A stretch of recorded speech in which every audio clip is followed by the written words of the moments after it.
as a PG podcast, but then Devin just kept on dropping shits and fucks, and I'm just trying to figure out what's in her mouth. I just want to see him interview Francesco Aquilini. Oh, he's a good human being, is what he would say about himself, I'm sure. Who's hosting this thing? Take charge, Kevin, would you? Jesus. First time we ever met those guys. That was the major drunken pub argument. I think you guys are the worst. I'm gonna have to probably watch some Canucks hockey, unfortunately. Just making friends left, right, and center, and probably some enemies as well. Tell him to shut up. He needs to hear that every once in a while. Off to a good start. All right. We are live. It's okay to talk when it goes live. Hello, everyone, and welcome to the Hockey Podcast. As we are live, of course, you can follow us on Twitter at podcast_hockey, Facebook.com, the Hockey Podcast, YouTube, thehockey.com, the Hockey Podcast, where we currently sit at 100, and Martin Straka of subscribers. That is jersey number 82. 15 seasons in the NHL, 20 goals, 6 times in his career. Most famously known with a former line mate of the former Flame, Jaromir Jagr. It all connects. And of course, you can subscribe to the audio shortly after this. We've got a lot to get into. We're going to get cracking on the Kraken. We're going to talk about the Flames and the Rangers. We are going to talk about how many players will be traded by the Toronto Maple Leafs here soon. All of them. All of them. Devin will get into that, as well as much other. We'll say hello to our Devin first. Hello, Devin. Hey, Kev. Jumped on you right off the top there. Yeah, it's not looking good in Leafs Nation, but on my other favorite team, the Flames look like they're doing pretty damn well. Yes, although Twitter disagrees. We'll get into that a little bit later. Chris, hello. Hello. What's going on? Not much. Just a regular old Monday. A regular old Monday. Well, this is our first podcast on a Monday, isn't it? It is. Yes, we moving from Sundays to Mondays, so it's now not. It's a different. It felt weird for me anyway. And we've got Sean. Hello. Hey, Kevin. I am just checking up on our hockey pool. I'm up 42, almost 41-25 to 22 on you, so it's a good start to the week. Yeah, don't you worry. The Autobots will battle back, as they almost took out the McDavids last week. So don't you worry about this Autobot team in fantasy. For those who don't know, I couldn't make it because I was doing play-by-play all weekend for a BC EHL tournament. So I had to auto draft. Now, I just will say this, Adam, who's the beat writer for the Dub Network Vancouver Giants and covering the Seattle Kraken for the Hockey Writers. I describe my team more as the Seattle Kraken, all defense, no offense. Well, you got to get your defensive points somewhere. Like when you're drafting fantasy, people are going to score goals. You can get good goal scorers late in the round. Like I got Drake Batherson very late in the draft, but if you can get guys like, Roman Josi, Quinn Hughes, Miro Heiskanen early in the draft, it's a pretty good strategy in my opinion. Yeah, I think my first 2 picks were Victor Hedman and Connor Hellebuck. I was in the snake round. So, and then I ended up with Tristan Jarry 4th. I don't think I got a forward until Ryan O'Reilly in the 5th round. So, yeah. I mean, it's a team. I mean, I won 1 game. If I win more, yay. And if I beat Sean, double yay. Just kidding. That's a triple yay. That's a triple. Well, if you win, you'll have more wins than Chris does currently. So, But well, let's get into it here. The Vancouver Canucks defeated the Seattle Kraken on the Kraken home opener, 4-2. And well, that's, kind of wanted to get into where the Seattle Kraken are at.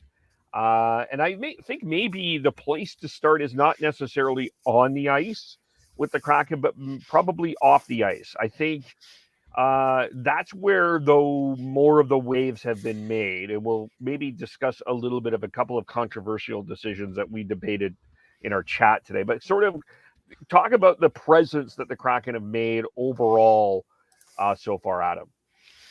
Well, for anybody who thought that Seattle couldn't be an NHL market, you're completely wrong. They had, I believe, 32,000 deposits before going back even a year ago. The stadium looks absolutely incredible. It's, if people haven't seen it yet, it's basically a trench. So it's built underground. So you can actually watch the game from outside the arena through the glass. It's the old Key Arena for those who like who have been down there for Seattle Thunderbird game. So they basically redid the whole arena. The Seattle Storm's going to be playing there. They opened it up with, I believe, a Coldplay concert. Like everything about this Seattle Kraken opener, everything about the arena opening was just done so well, so right. The only questionable thing that they did was they retired number 32 because of the 30-second franchise. You know, I can't really talk being from Vancouver. Vancouver once retired number 7 for the fans. So, they got a little bit of, blowback for that. But otherwise, they've been hitting on every single off-ice promotion, every single off-ice decision, and every single company that they partnered with here. Yeah, I actually didn't mind the 32. I kind of looked at it as like it was sort of there. This is the 30-second franchise, 32,000 tickets you mentioned. It kind of felt very Seattle. I can see why, from an outside perspective, people feel it's hokey, but I felt that this was very much sort of a homegrown Seattle thing. Like, I'm trying to think of a comparison, sort of, if it was Vancouver, I don't know, Vancouver retiring Reign or something like that. I mean, it's just something very them, and I don't think is necessarily for everybody else in the National Hockey League, if that makes sense. Yeah. Well, just to keep it tied into Seattle, I would say that I feel like they kind of attempted to, like, the connection that they have with the Seahawk fans and the 12s and like the flag that they fly all the time for that. I feel like they're trying to make that style of connection with the number 32 for the fans of the Kraken. Yeah, they're trying to build a fan base here that first off, hockey is alive in Seattle. It's been alive for many years. There's a lot of people who love hockey in Seattle, but it was more of like an homage to the fans. Like, thank you for doing everything that you can to promote us. Thank you for supporting us. Because this Seattle, talking about Seattle getting a team, that goes back years, even before they got one. Like, people said that Seattle was going to get a team before Vegas at one point. So, like, the Seattle fans have been waiting for years. You know, they were supposed to get a team a little bit earlier. I believe there was talk that they were going to get a team before Vegas, but it kind of fell through because they didn't have the right management. So the Seattle fans have been so patient that it's like kind of like, thank you for everything that you've done. This is your number, just like the 12s in Seattle at Lumen Field. And just hearing the audio from the stadium, it sounded like Lumen Field on Saturday night. Yeah, they definitely felt like they got into it pretty well, I thought, for the most part. The opening ceremony with Ann Wilson, I thought, was a nice touch considering the Vancouver-Seattle connection. I think the jerseys are fantastic.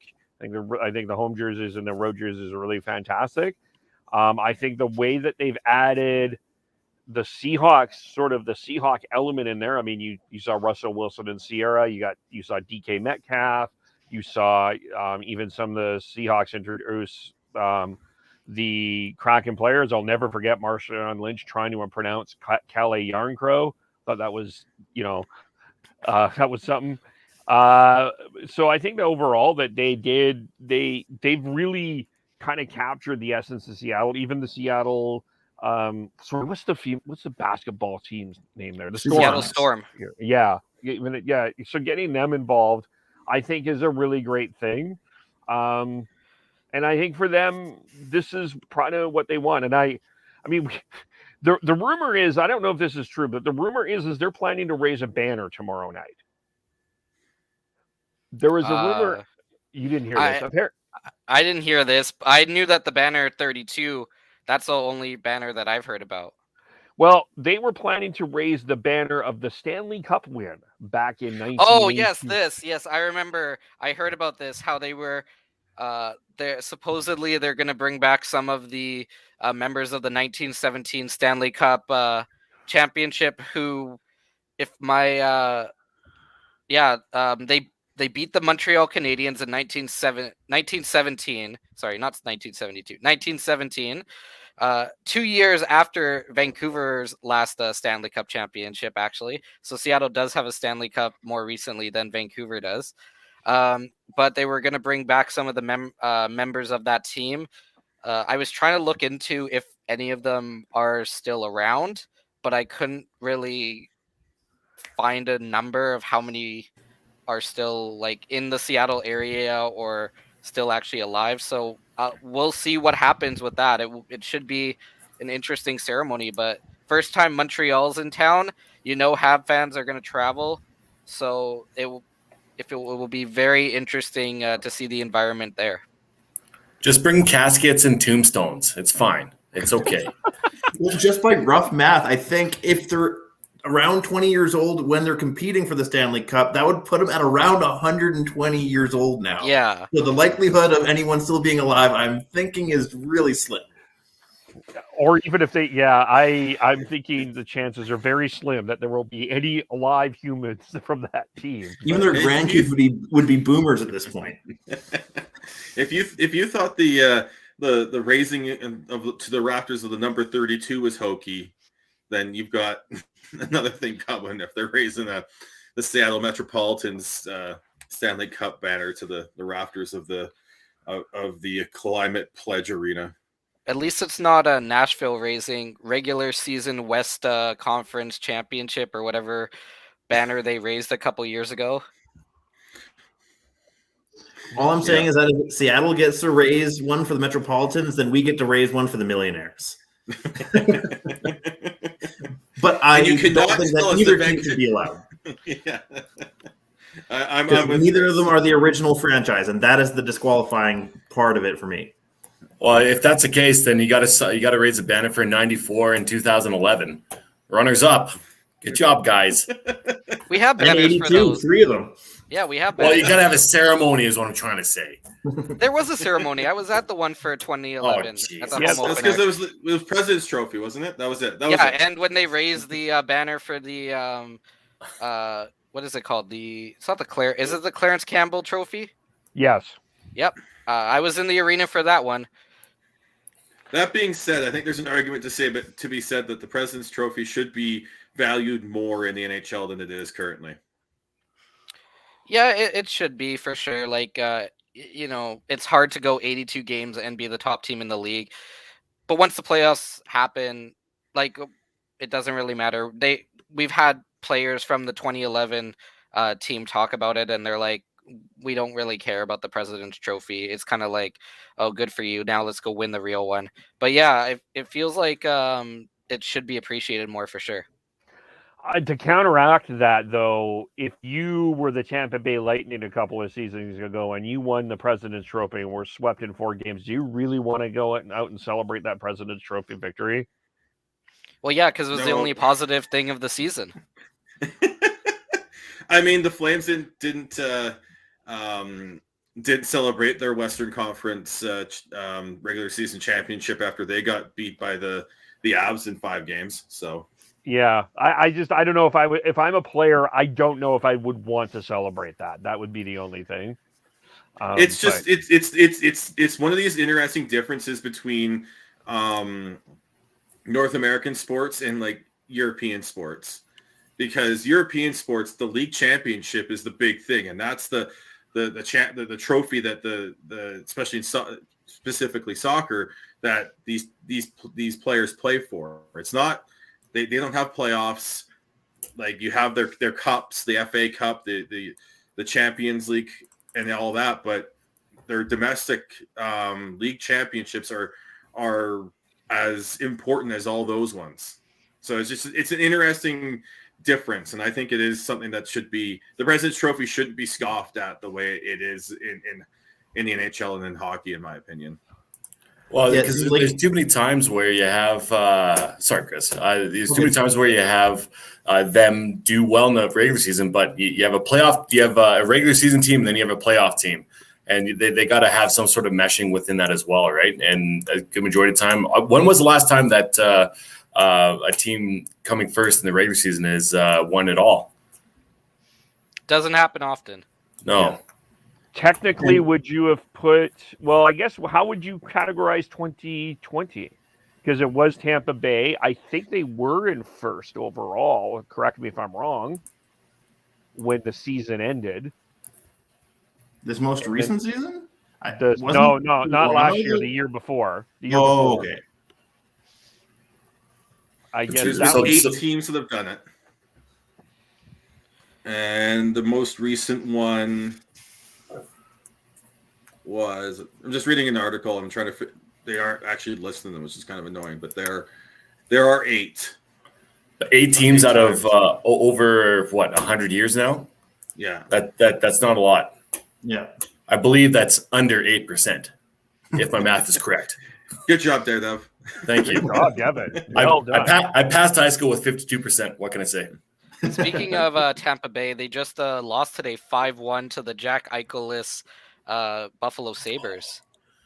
Oh. I wonder if it'll calm down Canucks Twitter. Probably not. Never does. You can't calm down Canucks Twitter. Like, don't just.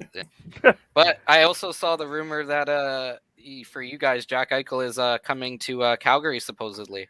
I've been hearing that for months, if not, it feels like years. Honestly, how long this saga is going on for? It's crazy. I feel like weren't we talking about that in like our early off-season podcast in like June? Yeah. Let me just try to get this back steering into the somewhat of a direction here. But on Eichel, because Elliot Friedman said something interesting. Jeff Merrick actually asked Elliot Friedman something interesting. What about Eichel to the Kraken? They don't have the assets. That's the problem. They're not going to give up Matty Beniers. So you're looking at Riker Evans, which I don't know if Buffalo is going to want. They weren't able to acquire draft picks during the expansion draft, which means that they don't have the capital to pick him up, and their roster isn't built young enough that they have those pieces that they can trade away. Like, you're not going to trade away a guy like Coleman for Jack Eichel because Buffalo isn't that dumb. As much as like we like Coleman in Seattle, like it's just not going to move the needle. There's nobody on the team except for Matty Beniers, who is at this point untouchable for the Seattle Kraken, who you could make in a trade for Jack Eichel. So it just doesn't work. Like, I know a lot of people are talking about Vegas, but Vegas is in the same boat. Vegas doesn't have a deep enough prospect pool to pull a Jack Eichel. Like, unless you're going to give up your next 4 first rounders, it's not going to happen for Seattle. Let alone cap room for Vegas as well. Yeah. Well, Vegas, they'd have to give up a guy like Max Pacioretty probably, or Shea Theodore to make that work. It'd be most likely Shea Theodore as far as futures, like quote unquote futures are concerned, even though he's like in his mid-20s. Well, this is the problem with the whole Eichel trade scenario is I think whoever gets him is going to have to find a broker or another team to get involved, because you're going to have to give up a major salary piece from your roster to Buffalo. Like, it's just because they'll have to hit the cap floor. But that problem and that issue comes is a lot of them will have no movement clauses. And if they are going to move, they're sure the hell not going to select Buffalo, New York as the destination that they're going to want to play a part of their career. This is the complication with this whole trade. I mean, unless the only other thing that you could possibly, I mean, the other way that the Kraken do it is to give up your first. You mentioned 4, but if you even give up what are the next 2, that's a potential Connor Bedard and Shane Wright. And if I'm Seattle, I don't know if I do it. If I got to be, I wouldn't do it if I was Seattle. Yeah, you don't want to. This year you got Shane Wright. I think Arizona. We look at it. Arizona is probably gonna finish last, but that doesn't mean they're gonna win the draft lottery. Seattle, right now, based off of how they're playing, unless something changes soon, they're gonna probably be in that lottery in that top 5. So, yeah, you're giving up Shane Wright. There is a gap year between Shane Wright and Connor Bedard. In what would it be? This draft is 2022, so the 2004 draft class. So players born in 2004. That one is a little bit weaker, so you're maybe okay giving away that pick. But 2005 is kind of like nobody's going to give up that pick in 2005. 2025. No, the 2005. Sorry, I'm thinking birth year. So we call it the 2005 draft. Yeah. But that's the 23 draft. According to Elite Prospects, Bedard is a 2023 draft pick. So. Okay, yeah. So you're not going to give up that pick, no matter what. Like, right. Every team in the NHL is going to, in my mind, you keep that pick up until the trade deadline, because if you have a chance at Connor Bedard, you take that chance 100 times out of 100. Like, this kid is special, and Kevin can talk a little bit about this. We've seen like other prospects from that draft class already just shining in the WHL for sure, and all over the world. You also have Mitchfei, what's his name? Mitchfei Mitkov? Matchfei Michkov, yeah. Matchfei Mitkov, who is supposedly going to be the number 2 overall pick, but you have to wait a little bit to get him. I know in Vancouver we have Mazden Leslie, who's supposed to be a first-round pick. Brennan Yeager is in the WHL, who's supposed to be a first-round pick. So, like, there are so many high-talented players in that draft that Jack Eichel might not be worth giving up that draft pick, especially for Seattle, who need to get as many prospects as possible, because I think they only have 8 at the moment, or 7. I love that statement, though, because how elite Jack Eichel is within this league as of right now, and saying that Connor Bedard or Shane Wright could be right up there with him, man, that's we've got some really good prospects coming into the NHL. That is, once again, if they hit, because right now it's all hearsay, right? And that, like, until they do it, they haven't done it. But either way, it's really cool to hear. Well, the problem is, let's say that you give up, your first round pick, and it ends up being Shane Wright, and then you get Jack Eichel in return, and he never bounces back to the player that he was, because the fact that he had to wait on the surgery because of Buffalo Sabres mismanagement has just wrecked his career. Yeah. Well, how are you going to justify that to your fans? Like, we took a chance at Jack Eichel, but now Shane Wright is, lighting up the league, while we have a player who has never been the same. With necks and upper bodies, it causes a lot of, it scares a lot of people, because you never know how your neck is going to heal, especially. Well, let alone, like, when is realistically Seattle's window to win? It's not now, right? Well, it's going to be later down the road. That's the problem, because Seattle signed like all of these 1-year contracts, and a lot of the players that they took in the expansion draft are 1-year contracts. So, we have no idea what Ron Francis is looking at for next year, if it's just going to be a fire sale at the trade deadline or not, because, guys like Riley Sheehan, guys like Marcus Johansson, guys, all of these guys that were signed, Ryan Donato, all of these guys were signed in the offseason, all were 1-year, 2-year contracts, and they're movable contracts. So, like I said, this team, Seattle could be completely different next year, and they could just go on a fire sale right at the trade deadline and try to acquire all of these assets. So we have no idea what Seattle timeline actually is, because they don't have enough prospects yet to really determine that, and their top end players are not performing. What did you think of? Go ahead. Oh, so good. Go ahead, Devin. It's safe to say it's not within the next, 2 to maybe even 3 years. right? Well, we thought that with Vegas going into their expansion draft, and they've been a contender. But I know that's a little bit different. The players that Vegas took, everybody said, Vegas was going to take 5-6 years, and look what happened. So we never actually know if Matty Beniers comes out next year and has a season like Lucas Raymond is having this year, or it becomes the next Jonathan Toews, which people are projecting him to be. That could speed up the rebuild very quickly. Well, and what they do at the deadline is huge as well, because they weren't able to acquire as many picks at the expansion draft, and as you've pointed out, Adam, they have a bunch of tradable picks. If they're not tradable players, if they're not in the playoff race near the deadline, they have Calle Yarncroc, they've got Riley Sheehan, they've got Mark Giordano, Marcus Johansson. I'd even throw in Colin Blackwell as depending on what their injuries are.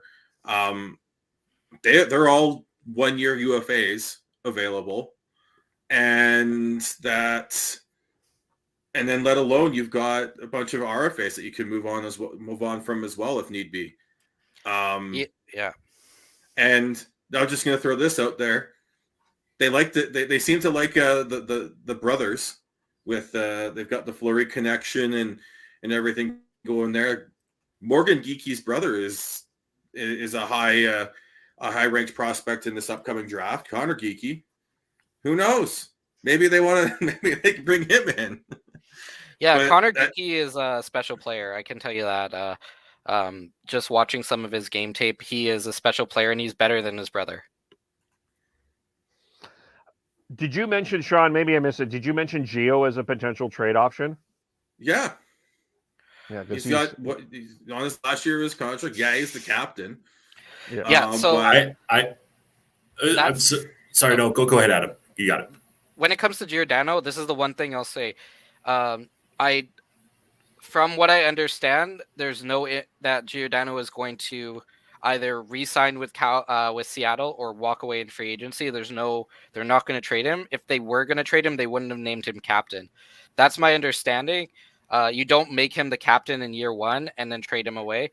There was talk that he was going to the New York Rangers at the expansion draft. That never happened, and then he came out with the captaincy. I was talking to some people at the time, and it was like, if he comes out of on the stage, it means he's staying. If he doesn't, it means he's gone to New York. But Mark Giordano is going to, from my understanding, they're going to try to make him finish his career in Seattle, and then he'll sign that 1-day contract in Calgary to retire as a Flame. Yeah, it's surprisingly enough, I have connections, and it sounds like they are very, very, very high on him, and that there will be a potential extension here within this year to keep him long term. Whether or not it's my guess is going to be a 2-year deal, and he will be the captain for the next, at least, for the start of the Kraken 3 years in. And this is the problem with announcing a captain in year one, where, your team is very volatile. You don't know how they're going to end up. Like, now they've anchored themselves to Mark Giordano, where if a team like the Rangers or maybe even Calgary offered you a first round pick, it would be a lot harder to trade him because he has the captaincy and you gave him that captaincy, regardless of the draft capital coming back. There is something to naming a captain and keeping your captain in the city. I know that no player is untradeable, but it does kind of raise the price of Mark Giordano, him being the captain of Seattle. Well, the other thing with Giordano, and I mean, just watching him for the last couple of years, and and you can agree or disagree with me, even watching him with the Kraken. I mean, there have been moments that Gio has been his former self, but there have been other times that he was the guy that we saw with the Flames last year. He struggled. He's a little low. He's lost a little bit of a step.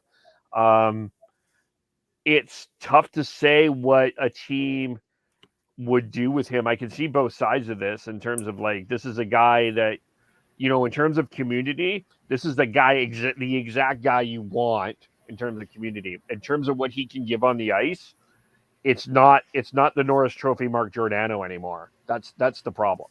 Well, it's funny you say that because Mark Giordano is actually the team leader in 5-on-5 shots on goal. He's tied with Adam Larson right now, with I believe it's 11, and then you have Carson. Who is that? Who's that second? Adam Larson is tied with Mark Giordano with 11 shots on goal, 5-on-5, and then third at 10 you have Carson Soucy for 5-on-5 shots on goal. So they've got more shots on goal than their forwards. Yeah. Yeah, they're. Where the hell is Jaden Schwartz? Jaden Schwartz is not doing well. I'll just let you. I'll just say that right now. He is struggling. He's on the struggle bus. You know, they have to switch up their lines because him and Eberle are just not working together. It's a little bit chaotic in Seattle with the lines right now.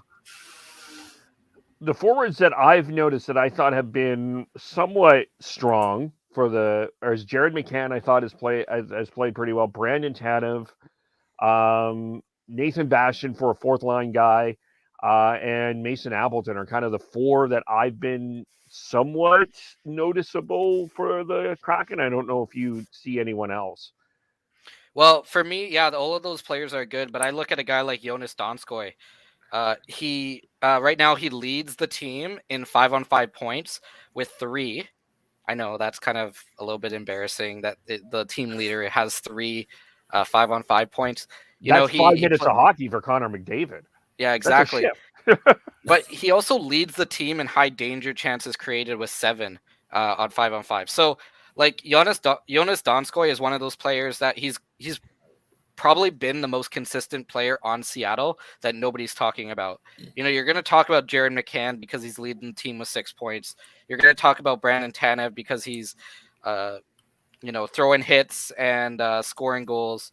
You're going to talk about Mason Appleton because he's providing that like fourth line role. Nathan Bastian's been good, but for my money, Jonas Donskoy has been the best forward for the Seattle Kraken so far, especially on 5-on-5. You know, he can play special teams. He knows how to win, and he learned from Colorado, like how to properly play. He rejuvenated his career in Colorado. Like, this is a guy that isn't going to be talked about a lot, but he's basically the engine that's making that Seattle Kraken offense run at 5-on-5.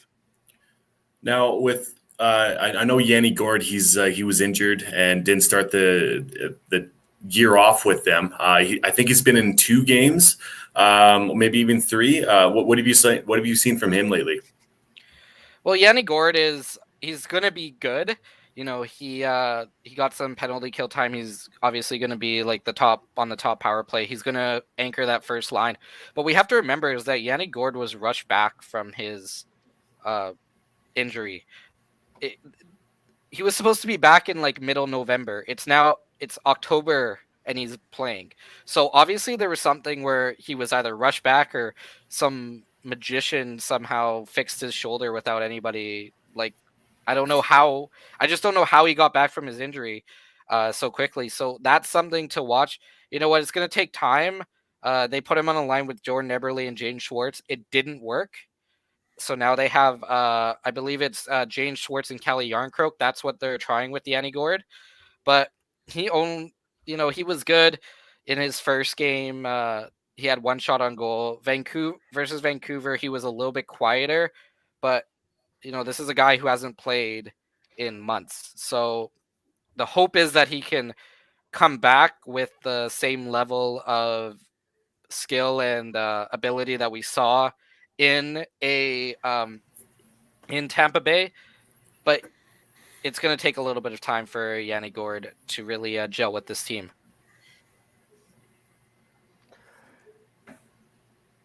What about he was the guy, Yanni Gord. He was the guy that everyone assumed that was going to be the Tampa pick anyway. What about goaltending? Got to be, I wasn't super enamored with Gru on Saturday. I thought there was a couple goals. Probably, I think he would have liked to have had back. How have you felt about the goaltending so far?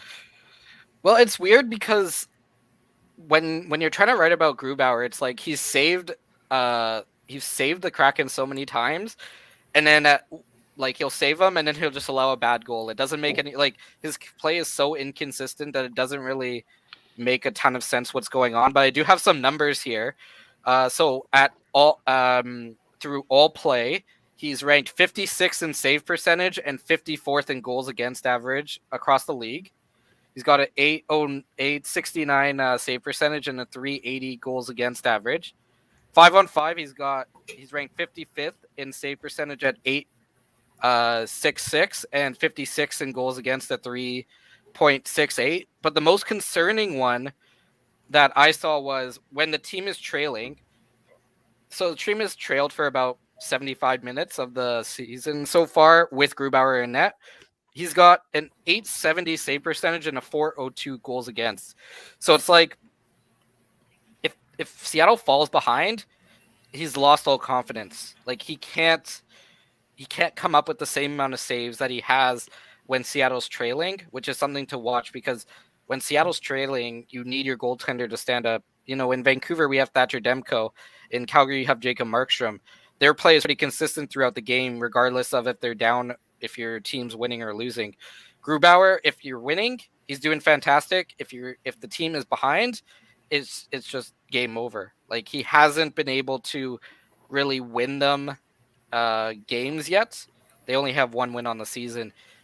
And some of the goals are just bad. Like the Connor Garland goal is one where you just look at it from Saturday night, the game winner, where you're just like, this guy was nominated for the Vezina last year. It doesn't make something's not off here. Maybe it's the new environment. Maybe it's him just getting back to hockey. But there's something not right with Philip Grubauer at the moment in Seattle. All those numbers that you've rattled off were just absolutely gross. They're just stupidly disgusting and not a good way. Even looking at where he was last year in Colorado, they had a decent defensively sound defensive structure in front of them, but it must be something within that structure they have in Seattle that isn't cohesive with the way Grubauer plays. Which is interesting because Seattle is known to basically be like a defense first styled team. So the fact that he's bleeding like a sieve right now is, definitely concerning because those are not nice numbers.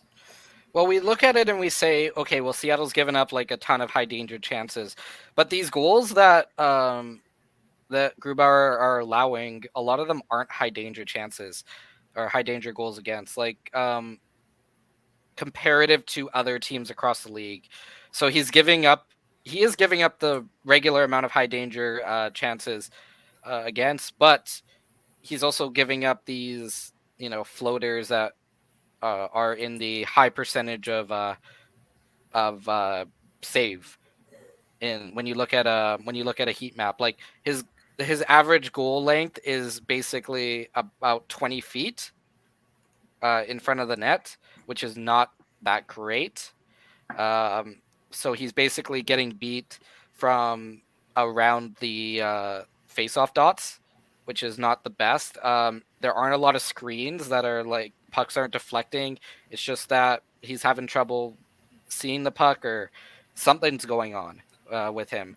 And going back to your point about Seattle, they're just, the defense hasn't gelled yet. They're giving up too many chances. They're giving up too many opportunities, and they can't do it all season, or else they're going to have, Grubauer's going to get injured if he keeps having to face this many high danger chances. And they already lost Chris Driedger already to an injury. So you can't afford to lose Grubauer there as well. That would be huge. Yeah, and then because of them signing Grubauer, they lost the Washington goaltender, Vanacek. Yeah. So they lost him. So now they're going to Joey Decord, who I don't know if you watched Joey Decord in Ottawa, but it's like they might need to draft a goaltender this year. That's for sure. Yeah, he's not quite there for sure. What were your? I think the thing that became ultimately really fascinating to me from my perspective, was sort of the expectations placed from charts around where the Kraken were going to finish. There were some that had them in second, some had them, a lot of them, I saw a lot of playoff expectations. Where were you on that? What were you thinking? Where were you in, I'm not mathematically eliminating the Kraken here at all, but I mean, it doesn't look great at this particular point. But where did you have the Kraken? My thought with the Seattle Kraken was always that they were going to be battling for a playoff spot, and that they were either going to make it through the wild card or they weren't going to make it in the playoffs. Watching how they've played, unless they do a huge 180 here, they're not making the playoffs. I'm not a big fan of Hackstall, like just based off of his Philly days. I was a little bit confused why they brought him in when you had a guy like Bruce Boudreau available to you, or other pretty experienced NHL coaches available, and you went with Dave Hackstall. So I was like, that's a little bit iffy. But preseason, yeah, we were talking about how they have this defense, but where are the goals going to come from? And that's been the problem this year. You know, I have it here, 9 goals for, 18 goals against, 7 goals for, 18 goals against, 5 on 5. Only Chicago has more goals against all around than the Seattle Kraken this year. So, like, the defense isn't working. They can't get the offense going. They got they're at -10 goal differential overall. Jordan Eberle and Jaden Schwartz aren't producing. You know, you can't rely on Brandon Tanev. He's nice, but you can't rely on him to really carry the offensive load. Jared McCann is not a number 1 center.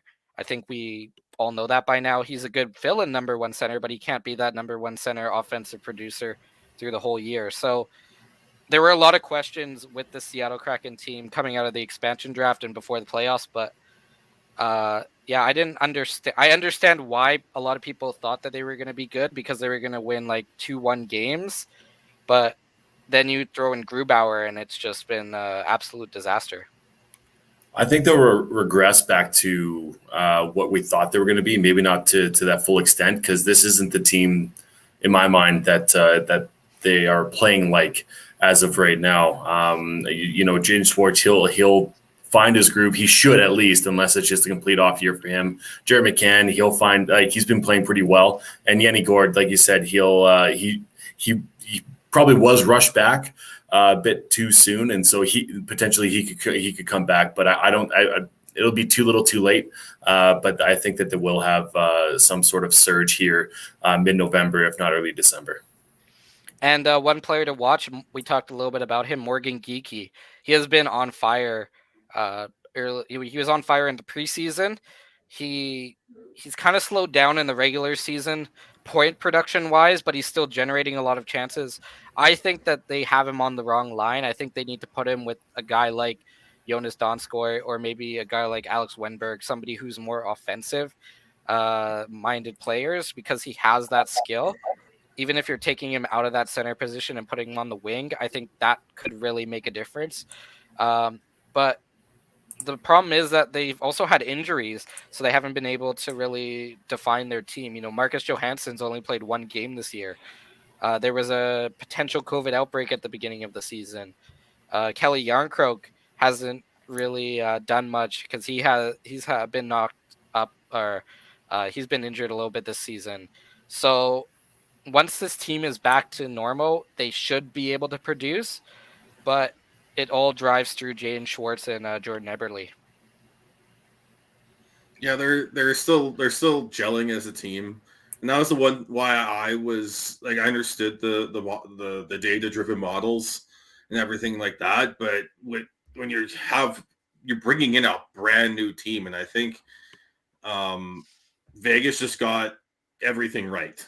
I think they got everything right. And while in Seattle, while I don't think they're doing anything significantly wrong, it's just going to take time. And it'll just, I always said, like, if Seattle's going to be surprise me, and surprise other people and make those data-driven models correct, one of these players is going to have to step up and have a wild Bill William Karlsson type year and put up around 30 goals. And right now I'm not sure we know who that player is going to be at this point. Well, like I was saying, it's never good when 6 games into the year, your top 3 5-on-5 shots are defensemen, and one of them hasn't even played every game. Carson Soucy missed a game, so that's really concerning. But the player that we were talking about early in the year was Mason Appleton. Then we've now talked about Brandon Tanev. We've talked about Morgan Geekie. Like Alex Wenberg is another player that isn't really talked about who is producing, but it's just that they're not scoring. So they'll outchance, they outchanced the Canucks. They outplayed the Canucks, but they only could get 2 goals. There have been games where they've just been awful, but for the most part of the season, they have been generating offense. They just haven't been able to create chances that have led to goals. They haven't been able to create those high danger chances. They haven't been able to create that movement on the power play that's needed. So we'll see if they can adjust that quickly. But it's just kind of you don't know where to start with them, how to fix them at the moment. Yeah, I guess does it need to be fixed? It sounds like Ron Francis is playing for the long game a little bit here, and I think, one of the differences here. There's the obvious comparison, but really, Vegas hit Sean is right. Vegas hit lightning in a bottle too. Like William Karlsson, nobody expected that output from him. Nobody was like, wow, William Karlsson, he's going to get 30 goals for the Golden Knights. Yes, they got the goaltending in Fleury. They got a couple of other nice pieces there in Shea Theodore. And they did take advantage of some expansion rules, and maybe general managers were a bit more pragmatic dealing with the Kraken. But the reality was the Golden Knights hit lightning in a bottle. Like it was just like that. You're not going to. That was it's such a rare thing for that to happen. Well, it's like, could you imagine this team with a guy like Vladimir Tarasenko on their team, or Carey Price in goal if he was healthy? Like there were options, but they just passed on it. So I don't really, I don't know. Like going back to the expansion draft, there were definitely some picks where we were like, what are they doing here? Yeah, it's kind of hard to see their strategy. And another thing that I think Vegas did right that Seattle kind of missed the bar on was the George McPhee type strategy of trying to get those extra picks of like, you don't want us to take this guy? Well, give us this pick, and then we'll take the guy that you want us to take. Yeah, I think Seattle only acquired like 2 picks through the expansion draft, and none of them were first or second rounders. Like, what do you?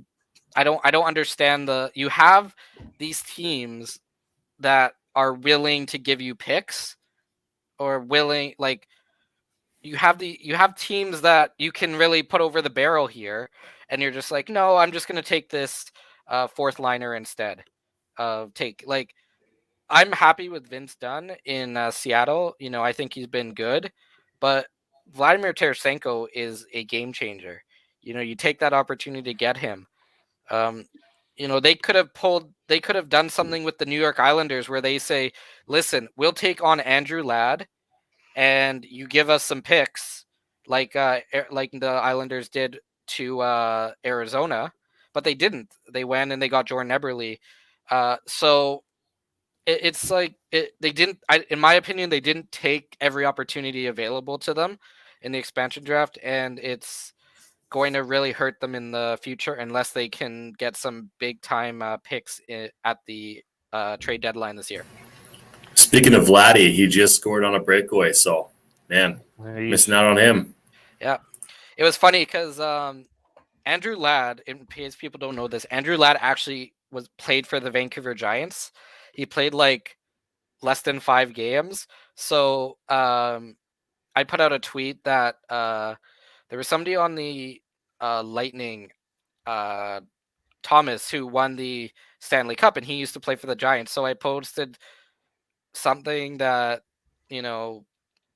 Oh no, I posted that Gallagher and Kulak could become like the 4th and 5th Giant to ever win the Stanley Cup, and how Andrew Ladd was one of them, and I got like yelled at in the Twitter comments. It's like, no, Andrew Ladd played for it doesn't matter if you played one game, he still played for the Vancouver Giants. Like, Andrew Ladd is a Hitman alumni. Get it right, Adam. Yeah, Andrew. That's true. He is also a Hitman. Yeah.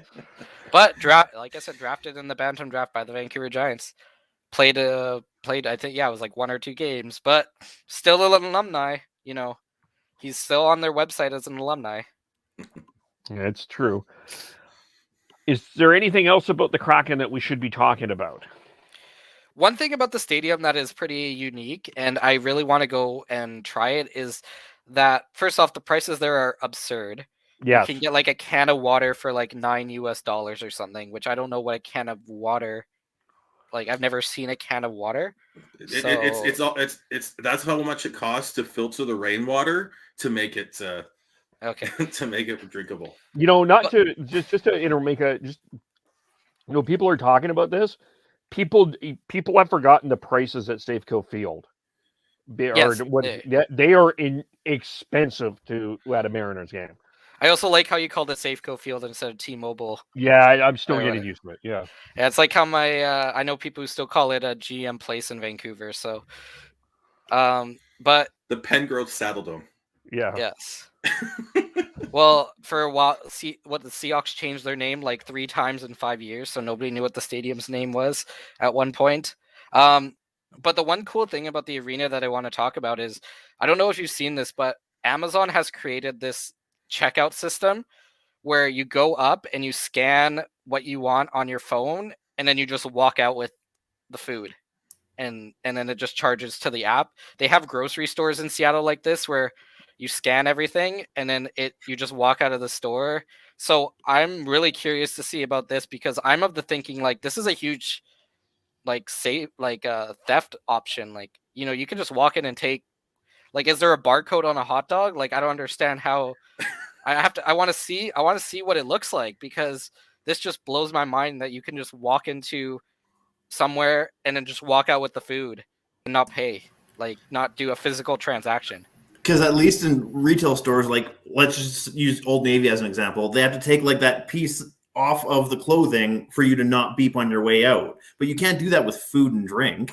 Yeah, exactly. They're not going to like inject something into, like, I don't know, the sandwich you got or something. Like I just want to see what the barcode looks like, because I know there's a barcode somewhere. I just can't picture where it is on the box, or like how this works, or how they even track if people have paid for it or not. You just get a big briefcase of IOUs, just like Dumb and Dumber, and say I'm worth every IOU in that. It's fine. It's okay. Yeah, we all thought it was the vaccine that was giving us the 5Gs. It's hot dogs, people. It's hot dogs. And I also just want to talk about the price of like everything that they have concession-wise there. With beer, it's like $1 an ounce for beer. Like, how insane is that? Yeah, and then they have in Vancouver we have a steakhouse that's called Gotham Steakhouse. It's like one of the most expensive restaurants that you can find in Vancouver. The food at Gotham, they compared like some item at Gotham to Climate Pledge Arena, and it's more expensive at the arena than at the steakhouse. So it's like I like, we all know that prices are ridiculous. You know, just going to like Vancouver Canuck games, they gouge you like crazy. It's just better to go to Costco and get the hot dog across the street. But yeah, like, we'll see if these prices have to come down in Seattle. It's too expensive. It's not sustainable. No, it's not. Like, if I'm a season ticket holder in Seattle, I'm eating before I go to the game 100 times out of 100. Like, they're probably more than you're going to spend more on food than you are in your season tickets, probably. Just wait till the new hot dog stand. Yeah. Just wait till the new stadium or arena goes up here in Calgary. It's going to be very similar to what it is down there, 100%. Yeah. Yeah, because it's expensive in Edmonton too. Yeah, but come it's to also Climate like, Pledge Arena. The arena may be sustainable, but our prices aren't. Yeah. But then you also have to remember, like, if we go down there, we're Canadian. we're gonna get hosed even more. Yeah, that's true. Like, $16 American. Yeah. So that's pretty much $20 Canadian at least. That's like going to the goddamn strippers. Just ask Jake Virtanen. Well, apparently, got to ask. What was the rumor? The Canucks brought in strippers for Thatcher Demko in the bubble. That's why he played so well. Is that what it was? I remember hearing something. I didn't know it got that specific. Yeah, it's not true, obviously, because no, it's not. That's stupid. But yeah, there was a rumor that the reason Thatcher Demko was playing so well is because Vancouver somehow got strippers into the hotel to to get his spirits up, or I don't know. It was one of the most ridiculous rumors I think I've ever heard. That's about as accurate as every team that loses in Vancouver had the Roxy flu. Oh, well, that's true. A little bit more true. You gotta there's an element of truth more to that, but on an overall scale, it's just as likely that not every team is drinking their faces off at the Roxy. I've heard multiple stories on other podcasts and through the grapevine that the Roxy is fucking legitimate there, Chris. So, well, no, trust me. As a former Vancouverite, I'm fully aware of the legend of the Roxy. Yeah, you do not talk bad about the Roxy because it will destroy you one way or another. Until we got rid of it here in Calgary, Cowboys was just as bad. It's true. I'm looking at the Seahawks prices, by the way, just for the heck of it. $12 for 2 hot dogs, 2 bottled waters, and a large popcorn. $5 for a domestic beer. $3 for a water or soda. And this is the NFL, not the NHL, which, certainly they're the hand over fist. They make the money there. They're still number one in Seattle. No one will dispute that. So is it $5 for domestic beer? Yep. So in Seattle, it's pretty cool because they have some what are they called? Like food trucks, kind of outside the stadium and inside the stadium grounds. So we got, my dad and I, when we went down to Seattle, we got like $13, $14 Philly cheesesteaks. Nice. Fresh Philly cheesesteaks at the stadium. So that's that's pretty cool. The prices in LA it's all food trucks, or at the old stadium. It's all food trucks around. That was expensive for sure. But yeah, the NFL, they can kind of lower their prices because you got 60,000 people in the stadium. When you only have 17,000, you gotta make up for it somehow.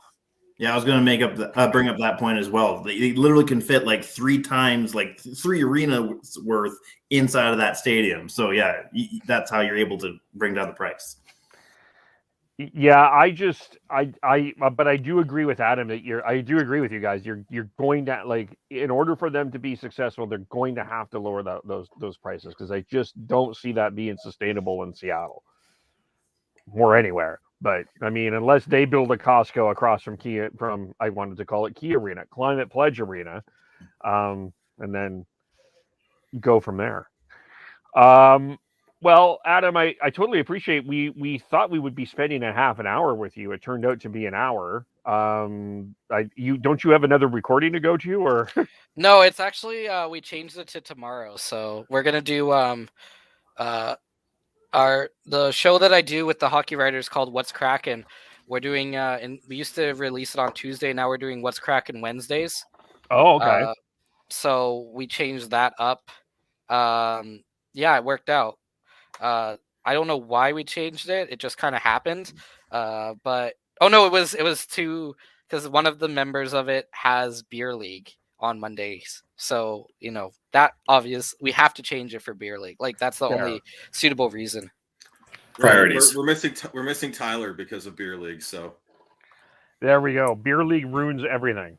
Well, what we're going to do, I mean, you can certainly stick around. We're going to talk a little Flames here. We're going to talk a little Leafs. We're going to talk a little Canucks now. So if you certainly welcome to stick around here. I wanted to can we start with the Flames? We can, but I'm just going to throw it out there right now.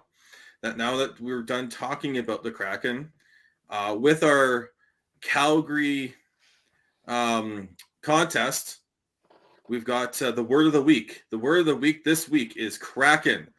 So please DM us on Twitter at @podcast_hockey with the word of the week, which is Kraken, and you will get 3 entries into our contest to go to the April 23rd game where Vancouver is in town to face the Flames. Yes, that should be a playoff battle between two teams there, I would imagine, but we'll cross that bridge when we get to it. But the Calgary, we'll start with we'll put Devin. Sorry, I'm gonna head out, but thank you very much for having me on this podcast. Awesome. I do want to say one thing. The fact that the Chicago Blackhawks and the Toronto Maple Leafs are just absolutely in the gutter right now makes me very happy. So Devin is with you halfway, if that's any comfort. So yeah, maybe don't spend 40% of your cap on 3 players. And wow. I thought we were friends. Jesus, man, chucking daggers at me. You're more than welcome back from going forwards here, Adam. I have to watch the Toronto Sports Network and Sportsnet Toronto. That's all I get out here. So national networks, I don't want to hear about how Mitch Marner did something in practice, or Austin Matthews sneezed wrong. I don't really care. So there's a little bit of hatred because I'm just tired of hearing about Toronto and the Chicago Blackhawks. Well, you know what? They can good for them. Yeah. Good. That's all I'll say about that. Fair enough. Actually, just give us your Twitter handle and kind of, because you do cover also not only the Kraken, you are covering the Vancouver Giants as well for the Dub Network. So where do we follow you? Yeah, so you can follow me at Adam Kierszenblat on the Twitter. I do a lot, which is kind of which I didn't realize. I cover the Vancouver Canucks and the Seattle Kraken for the Hockey Writers. I cover the Vancouver Giants for Dub Network. I got a Kraken-themed podcast on the Hockey Writers called What's Kraken? And then I also have the Third Line podcast, which deals with the WHL through the Area 51 Sports Network. And on Thursdays, I also run a betting show on the Area 51 Sports Network. So you can get your questions in and we'll try to answer them. We have guests on. We try to get guests on. We have somebody from Sportsnet 650, the radio station here in Vancouver, who comes on a couple times to talk football, which is great. We've had people from TSN come on, so that show's very fun. But yeah, I think I've covered all of them at this point. Awesome. Well, Adam, you were great. It was great to have you on. We'll have you on again, and we'll chat with you real soon. Yes, thank you very much. Have a good rest of your night, guys. You too. Thanks, Adam. No. Adam doing his best Connor Garland reverse hit. Wow. Making friends at the start of the season. Kevin. He is sneaky with that because he was so polite at the very beginning. And even before we went on live, he's just like sitting there. He's like, oh, yeah, it's good to be here. Then he just throws fucking everything at me. Holy. Devin wants to pull a Dylan Larkin and just sucker punch him. Man, Chris, you're coming with all the good, all the good references. This is great. The little munchkin. We'll call Adam the little munchkin. Or the little elf. Elf was the specific word they used. As long as he knows where it's coming from. Well, let's get into let's talk about the games tonight. We'll start with the Flames. Unbeaten on this road trip, as they did hang on to beat the Rangers tonight. Markstrom I thought this was probably Markstrom's best. Well, I mean, he got the shutout. This was a really strong game from Markstrom. Made a couple of really big saves early that kind of. We're talking about tonight, right, Kev? Yes. He got the shutout last game. The shutout was the Detroit game. I was going to say this was his best game, and then I'm like, there was a shutout. So that's hard to beat a shutout math wise. I can do math too, Devin. Yeah, it was Sean. It wasn't me. Oh, was it? Okay. No, it was just me not listening. That's all. So the Flames did come away with the victory. Devin, did you have any thoughts? Man, Oliver Shillington just keeps on impressing me. Arguably, I feel like him and Chris Tanev are the best defensive pairing on the Flames, and I'm thinking about that sentence a year ago today is really hard to fathom. Really happy to see that he's actually had the chance to really shine, especially with Brandon Tanev. Or God, I'd always do it, Chris Tanev. God damn it. Oh, my God. Chris Tanev, considering that he's just what he's done throughout his entire career, just being that solid shutdown defenseman, giving the offensive defenseman like a Quinn Hughes. I didn't say Jack. Oliver Shillington, Noah Hannafin last year. It's really remarkable how well he's done. I mean, the only thing that I can say bad about Tanev is that he didn't make Zadorov better, and I don't know why. It doesn't make any sense. Which I'm joking about because Zadorov, I said this on the last podcast, having two very similar defensemen can work out as far as offensive defenseman or defensive defenseman paired together. It might work out decently well, but Zadorov, he's just I just don't know what's going on with him, and I don't know if he's going to get a chance to get back in the lineup unless another one of his top six defensemen falter, because man, Oliver Shillington, he needs to stay in the lineup because he's had unbelievable flashes within a game where he's either skating the puck up or has an offensive chance to score, and it's phenomenal. So a praise to Shillington and goal scorer Chris Tanev. I don't know if you haven't seen that play, but it was amazing. He had a great breakout by Tanev and Shillington, and a great passing play through neutral zone. Gaudreau finds Tanev coming up into the play, and surprisingly enough, he has a lot of offense, and he actually showed a little bit of that last year, and he's showing more of it this year. So very happy with that. Blake Coleman and Michael Bachman are the other two guys I'm going to talk about right now. Coleman, he's been sneakily good. He makes the simple plays in the defensive zone that makes everybody around him look better. There's one kind of backhand or a little backhand pass off of behind himself off the boards to a defensive partner or a defenseman that was there, and he was able to make an easy breakout pass. And it's just phenomenal. And happy to see Backlund actually get on the board as well. He's been doing all the little things right. I've been watching him every single game, and I'm happy that he finally has found the success within this regular season to be an offensive threat and to contribute offensively and score. So those are my four guys tonight, and within the past 4 games that have been really noticeable within the Flames. Yeah, I agree with you 100%. I think Oliver Shillington has kept his place in this lineup. To me, just his skating has come a long way. His puck handling. I mean, there was a couple plays in the second period that I was like, "What are you doing there?" But he comes away with it.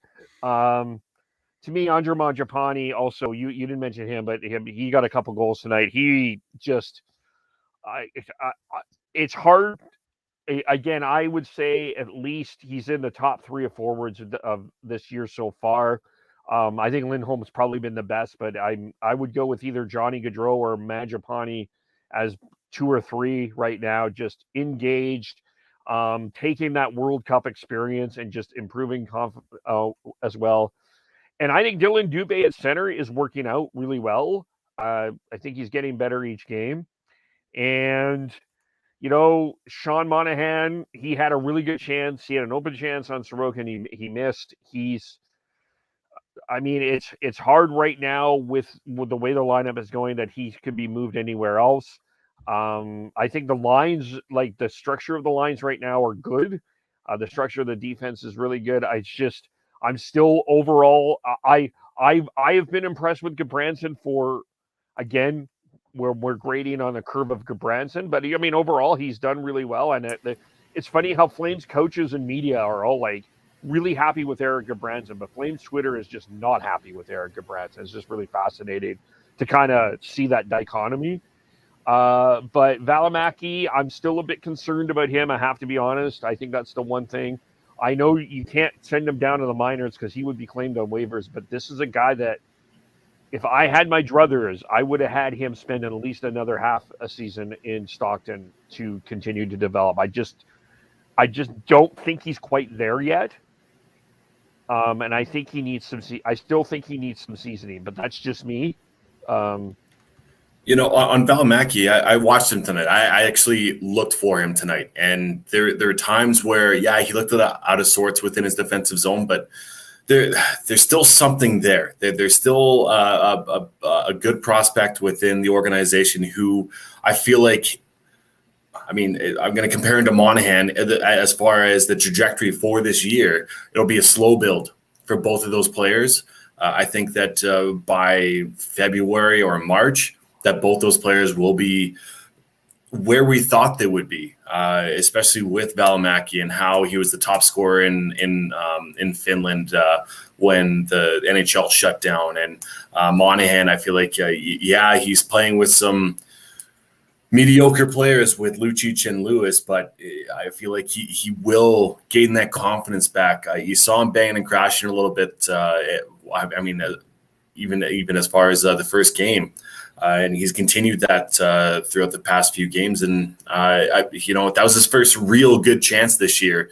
And if he gets more of those, which he has had a lot of offensive time, that he will gain that confidence back, even without having Johnny Gaudreau on his wing. And, like with Valimaki, I think he just needs more reps. He just needs more time. And I feel like Branson will be a good, I was talking about this earlier, having a good shutdown defenseman with a good kind of, I'd say Valimaki a good two-way defenseman, but he does have some offensive skill to provide. And I feel like once they get into a good groove, that'll be a great third pairing. And you have to keep playing him. You have to go through the growing pains of what Valimaki is right now. Because like I said, Kevin, that you're not going to send him down, but that's the only way he's going to get better. It's not going to be sitting eating popcorn as Zadorov is going to be playing on that third line with Branson. And God, wouldn't those be two boat anchors on that third pairing? Oh my God, would not be good. So you just keep playing him, follow the process. And Daryl Sutter is a process guy. He's not one to overreact to a small sample size. But granted, if it's similar within the first 15 to 20 games, then I can definitely see him eating popcorn for maybe 3 or 4 games. Yeah, I was actually going to ask, do you think Sutter will actually give him the time of day and actually give him the chance that you think he probably needs this season to come along? Absolutely. If Sutter was not confident within him, he'd be already eating popcorn right now, period. I want to go back to Mangiapane and Dubé. They've been put together as part of a line, and they've been near the bottom of the 5-on-5 ice time for the Flames this season. Is this a long-term approach by Daryl Sutter to try and put them together and create a line that's built around those two that he can maybe later on in the season start playing more? Kev, you go ahead with this one. Well, tonight, Mangiapane played 15:36. The leading forward ice time was Blake Coleman tonight with 17:32. I'm talking 5-on-5. Yeah, I know. I'm going overall though. Mangiapane actually spent 2 minutes and 36 seconds on the penalty kill, 1 minute and 39 seconds on the power play. I'm not sure I completely understand what Sutter's process is with Dubé and Mangiapane. I mean, definitely, it seems like for sure that they are the number one penalty kill duo. I don't quite know what he's doing quite with Mangiapane. I mean, to me, Mangiapane should be playing at least top 4 minutes right now. I have him as my second line right winger behind Matthew. But I don't quite know the reason. I got to be honest with you, what the usage is, because at times it is weird. Because the bottom 3 forwards for ice time tonight, a 5-on-5. Lucic at 10:30, Dubé at 10:39, and Mangiapane at 11:06. And as you said, Kev, you really like how Mangiapane is playing, and Mangiapane definitely goes up into more of a the middle of the ice time chart once you include his power play and shorthanded ice time. But the fact is when I look at that, I wonder why.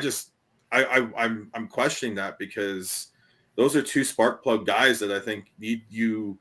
If you're a Flames fan, you want to see getting ice time and getting opportunities to become potentially a second line. If they keep on the trajectory that they're on right now, I can guarantee you they're going to get more 5-on-5 ice time. Mangiapane, he had 18 goals last year that led the Flames in even strength goals. He didn't have a power play goal the entire year.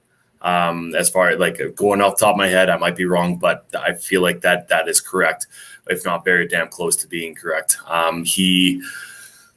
It's all about process. With Sutter, it's all about process and making sure that, yes, you're getting the time that he thinks you deserve within 5-on-5. And if you're doing well 5-on-5, then you'll get rewarded with power play time. If you're doing well 5-on-5, you'll eventually get more ice time 5-on-5. And I think it's more so it's not giving them everything right off the bat. It's once things become more important and games become okay, well, we're heading for the playoffs. Who's my best players? Mangiapane is going to be up there. I feel like Dubé, he has shown very well within these first few games, being center. He hasn't been center since his junior days. So I feel like that's a little bit of like a bit of a cushion, and maybe trying to support him in the right way and not throwing him off the deep end, because you do have Michael Bachman, a veteran who can take defensive zone draws and gain that confidence for a Dubé to really thrive at the center position. Because if you don't have that and you're throwing him off the deep end when he's not ready to play over 16 minutes or 17 minutes a night, man, that's hard for a young player to gain that confidence, let alone produce offensively at that position. Because we all know that the center position is one of the top 3 most important positions in the NHL, right behind a number 1 center and a number 1 goalie. It's right there. So I really appreciate what Sutter has brought and what he's bringing to that lineup as far as constructing it the right way. And you got to just trust the process, because he's been around the block. This isn't his first rodeo. And yes, that's a cowboy term for a cowboy man. But yeah, farmer. I'm a farmer. Rancher. Yeah, no, he's a rancher. A rancher, a barn boy, whatever. Either way, it's one of those things where, you know, he's been around the block, so you got to trust him in this process. And my biggest thing with Sutter is that I did not expect Calgary to be as offensively driven as they are, getting as many shots as they have. Maybe not last game against Detroit, but the 2 games before that and this one, like they've had high shot and scoring chances, and that's not something that I was expecting for Daryl Sutter team. So I'm very impressed with the Flames and how they're really reacting to a Daryl Sutter system. Yeah, I think it's definitely so far so good. The only thing that I would say, though, in terms of Mangiapane is unless I don't have, there's some numbers that on 5-on-5 that I'm not seeing that he's not as effective. I'm not quite sure I totally understand what's going on there in terms of ice time. And I mean, the prove it point with Mangiapane, I can understand that argument with Dubé, but Mangiapane has been legitimately in the top 6 with this team for a few seasons now. So it's hard for me to hear an argument that Mangiapane needs to prove something, but maybe there's something within 5-on-5 that we aren't privy to that could be the counter argument to it, and that's possibly what it is. But I do think he should be playing a little bit more. But we'll who is the second line then? Essentially, because is it Blake Coleman, Backlund, Pitlick? Is it Dubé, Ritchie, Mangiapane? Like, that's my question. Is that I feel like the middle six is very interchangeable as far as the ice time goes, and the amount of responsibility those two lines have. Yeah, I think that you're right. I think that they're split in between the two. I think they're trying to. It depends on game. I think number one is definitely the Lindholm, Gaudreau, Tkachuk line. The number four is definitely seems like the Monahan, Lewis, Lucic line. But they're interchanging everybody else. And that will probably happen throughout the year. Yep, and like I said, I truly believe that it's Sutter being okay. Hey, let's pace it a little bit. It's an 82-game season. These are young players, have not played a full 82 games in a long time. That within a full season, and so it's just pacing it to make sure people aren't getting injured. And I mean, look around the league. There's a lot of injuries that are happening with a lot of prevalent players. And you want to make sure that this lineup is as healthy as possible because, let's be honest, the depth once there is an injury isn't quite there. Fair, yeah. Do we see Vladar again on this road trip? I hope so. I really hope so. I thought he played decently well. I mean, there was a few times where he pushing off the post to go to the opposite side of the net. He overcommitted a little bit, and you saw him kind of veer back to the other post after he was pushed past it. And I think that's just more so we need to get him more reps. If heaven forbid, knock on wood, that Markstrom gets hurt, he is our next guy up, and we want to make sure that he is like NHL ready, gameplay ready to jump in at any moment, just because we know Markstrom's history and whether or not he's going to stay healthy the entire year. So I would really hope that we do see him within this road trip once more, and just get him visualizing properly and into a good rhythm. Because if he waits 10 to 15 games to get in the lineup, that's not good for a backup. Do you see him tomorrow? Yes. Yeah, I think we do. I think they split it. Yeah, and I think Mark's from Pittsburgh. Yep. It'd be stupid. It'd be completely stupid if that was the case this early in the regular season. If you're fighting for a playoff spot, I could see going back to back for Markstrom, but right now, no. Yeah, I think you want to get Vladar going as quickly as possible here, and we want to give Markstrom that rest before that playoff stretch. I mean, the other thing that you have to think about with Markstrom too is he's probably going to the Olympics, and he's probably going to play. So that also has to play somewhat in this factor. So you want to make sure Markstrom is as fresh as possible for the playoff run if you're the Flames. Yeah, when I look at that, they played Vladar on Saturday, and maybe that's what they're going to do with back-to-back. So you play, depending on your schedule, you split it, and then you have Vladar play in one of the games on the outside of it to try and cut back on the workload of Markstrom. And we did have an incident tonight. Forget the guy's name, but he ran into Markstrom, kind of hit his head a little bit. I was like, oh God, please no. Kind of moment there for a viewership and for a fan. It was a little scary, but man, yeah, you never know what's going to happen within a game. And yeah, you do need to have Vladar making those reps because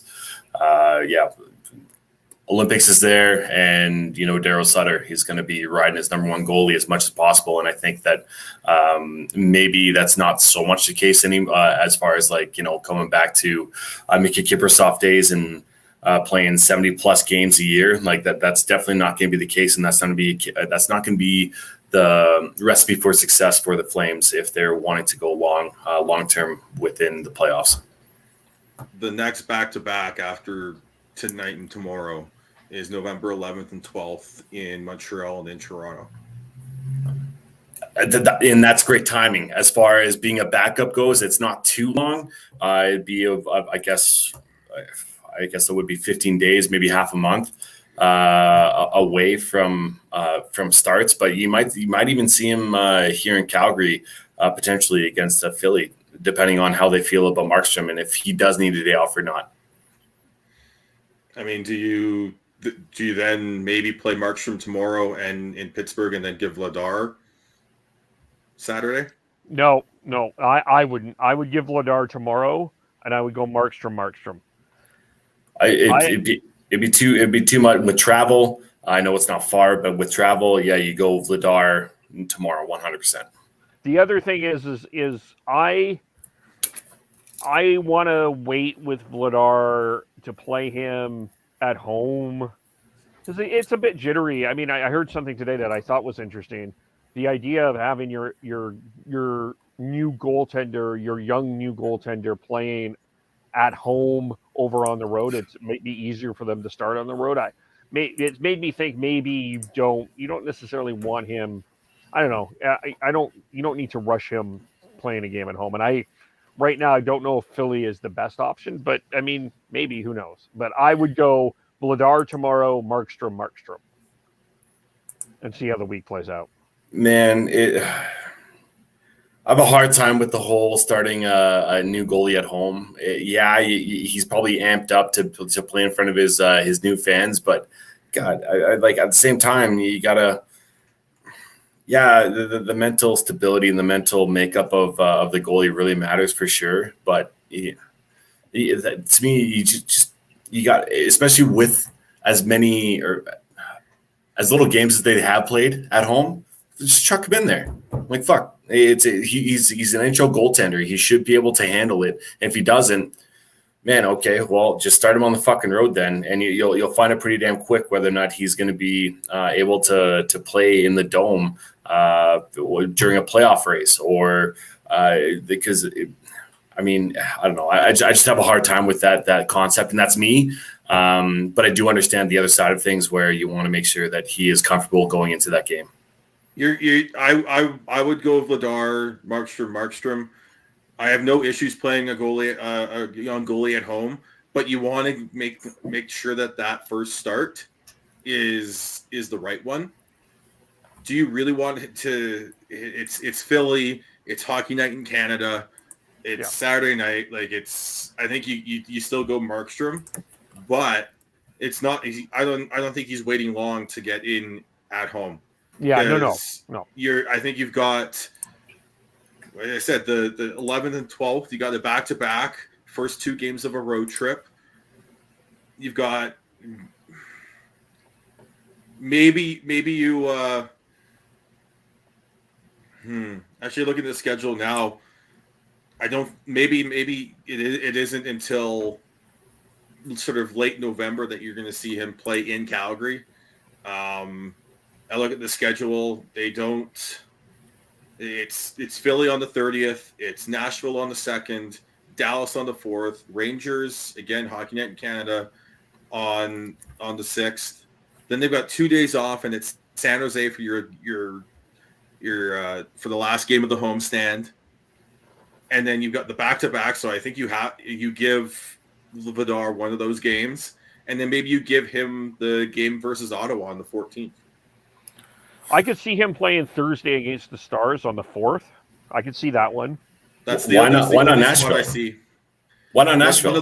One of those two games. That's where I could see it happening, because if you don't want, unless you're willing to give Markstrom a full 4 days off between starts, which may not be a bad thing, depending on how you want to do that. Maybe it is San Jose, but I think if you're going to give him a home game, it's Nashville or Dallas. I'd say Nashville, Markstrom, Dallas, Markstrom, New York. So you have Thursday, Saturday, and then he has a 2-day break, and then San Jose after that. And then you give him a break in Montreal, give Vladar that start, and you start him with Toronto, which is another 2-day break for him. So, I mean, either way, whatever way they want to, break it up and stack it up, that's fine, as long as Vladar gets one of those. Either I'd say, either the Predators on that Tuesday or San Jose on the next Tuesday after that. Ideally, he needs to be within one of those two games. The only thing that I would counter with the Predators is I think you might be looking at as a win for the Flames, and I would argue with the same philosophy that you played Markstrom in Detroit and Vladar against Washington. Those are 2 points that you need to get against the Predators. Those non-playoff wins is the ones you need to make sure that you have in your hip pocket. And with the way that Sutter probably thinks, you're probably right. I just think that that's a potential, like maybe OT loss, if not OT win, kind of scenario that like worst case scenario, because who out of the Nashville Predators are you worried about realistically? Roman Josi? Like, as much as I love Roman Josi and he's a hell of a player offensively. Yeah. Wow, I mean, if I believe Yosi's their number one scorer right now. So that's one of those things where it's like, okay, it could be a good win potential for him, especially early enough in the year to give him confidence. Fair. Let's just touch on the Rangers. I'm going to start with a ridiculous take. All right, I'm ready. I wonder at some point when we do a redraft, and this is very early, I wonder if some people will say that Lucas Raymond should have been the first pick of this draft. I love it. I absolutely love it. It's very early. And Raymond, too early, Kevin, ridiculous take. I love it too. He got a hat trick. Phenomenal. He's like, oh God. I mean, our daily clip today was of Lucas Raymond. So how could I not salivate on that take with him being number one overall? I absolutely love it. His shot is amazing. His defensive play is pretty damn good, especially for a rookie, and he's only going to get better. Not to say that Lafreniere is terrible. That's not what I'm saying. I'm not calling him a bust, but it does seem like I don't feel he's as engaged in the play right now as much as I'm seeing from Lucas Raymond. And I've watched Lucas Raymond a couple of times. This was the first time that I really had to look at Alexis Lafreniere, to be fair. But I feel like Raymond has a bit more of explosiveness in his game right now. And Lafreniere feels a bit more like he's still getting his feet wet. What it is, yeah. And it's not like Lafreniere is playing horrible. It's just Lucas Raymond's on a heater and is coming off of his first goal, which was an absolute snipe, and then a hat. Yeah. It's far too early. I kind of feel like Lafreniere is kind of have like a Nico Hischier sort of first year where like not having a bad year is just a bit of a slow start, if you will. Yeah. Well, he got 21 goals, 21 points in 56 games last year, and then he's got 3 and 6 right now. And I don't think the Rangers are fully. The other thing is Raymond's playing on a team that has no expectations. He's playing with no expectations. He just goes out and plays and has fun. While the Rangers are playing with expectations. They're the owner, the fans are expecting them to make the playoffs, and I think there's a little bit extra pressure there. Not to mention Chris Jury making the most GM has ever made. I think rumored at over $4 million a year. It's ridiculous. So I think it's just way too early, Kev. I love your craziness when you go this way, but it's way too early. I don't think that Lucas. I mean, you look back at that draft though. It was. I think maybe one day we'll have a longer conversation about this, but I wonder sometimes if it's because a player is Canadian, we automatically assume that they're a number one pick. Sometimes I wonder, but I mean,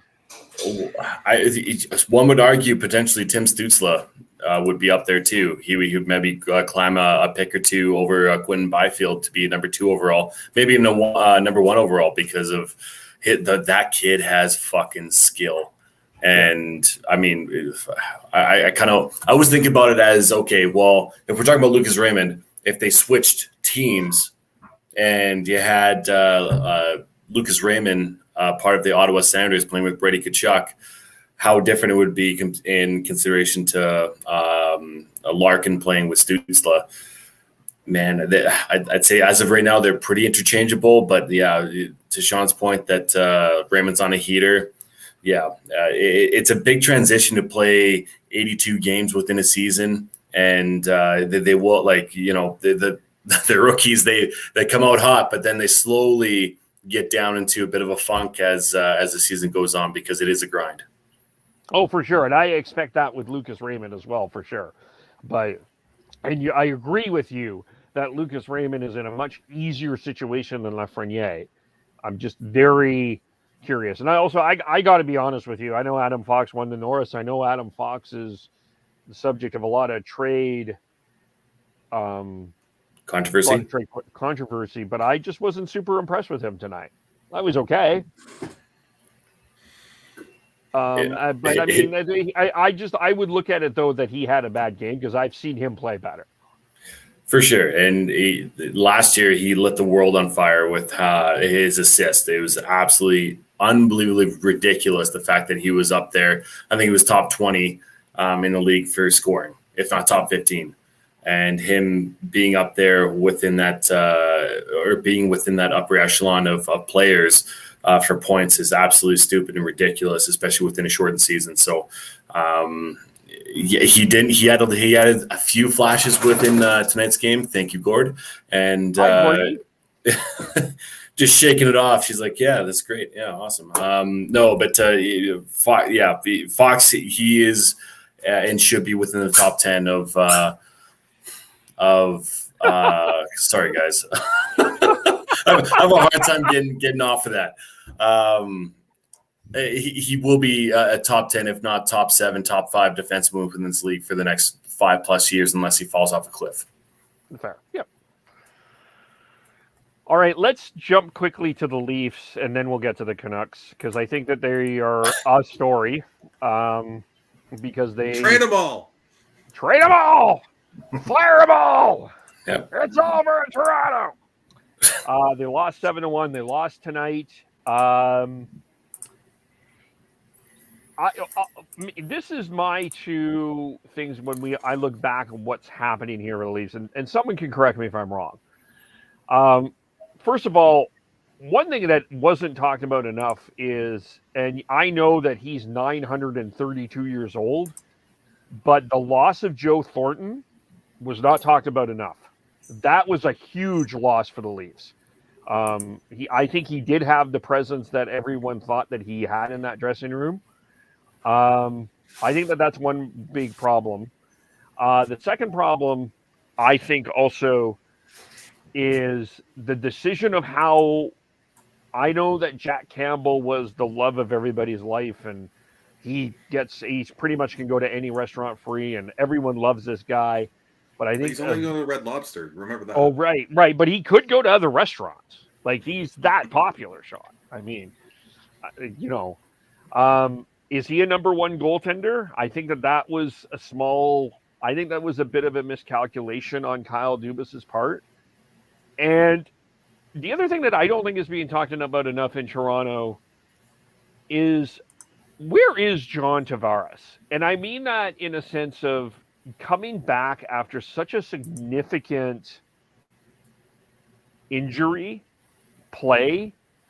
I think just expecting this guy to kind of come back and be Tavares, I think is a lot to ask. And Matthews is coming off a wrist surgery. So I think those four things, I think, is part of, I think, the handful of what the big problems are here in Toronto from where I'm sitting. It's as far as Joe Thornton goes. Joe Thornton, we really just it was a fourth line of Joe Thornton, Jason Spezza, and Wayne Simmons, and that was just a lot of old people. Realistically, his leadership in the locker room, obviously we can only speculate, and we saw a little bit of it within that Amazon Prime series which was actually phenomenal. And if you're a hockey fan, if you haven't seen it because it's just the Maple Leafs and you don't give a shit, you need to watch it. Honestly, it's phenomenal to see behind the scenes of an NHL team. And yeah, to Adam's point, you do get a lot of Maple Leaf talk. And granted, I'm not one to shove it down people's throats because I'm sick and tired of it too. 50-50 to hearing it from my podcast crew here and hearing it from everybody else. It sucks because the Toronto Maple Leafs, I feel like they deserve some credit, but not all the publicity that they should. And if you haven't seen that Amazon Prime series, you really need to because it is phenomenal. But Jason Spezza, I feel like he's taken up that torch and ran with it. He's been phenomenal within these first few games. And it's sad when you have to say that Jason Spezza is your best player. And no, it is not 2009. It's 2021 right now. It just blows my bloody mind that he's playing so well. And I'm happy that he is. But you want the entire team to be playing that well, along with your fourth line, along with your veterans, to really solidify some wins here. And I don't know where the solution lies. Yeah, John Tavares, he's not really playing the way that he has been, and who knows what type of effect that injury happened with Corey Perry kneeing him, not on purpose, obviously, in the playoffs last year. Has affected him long term, if not the short term right now, because he's definitely not the player he used to be.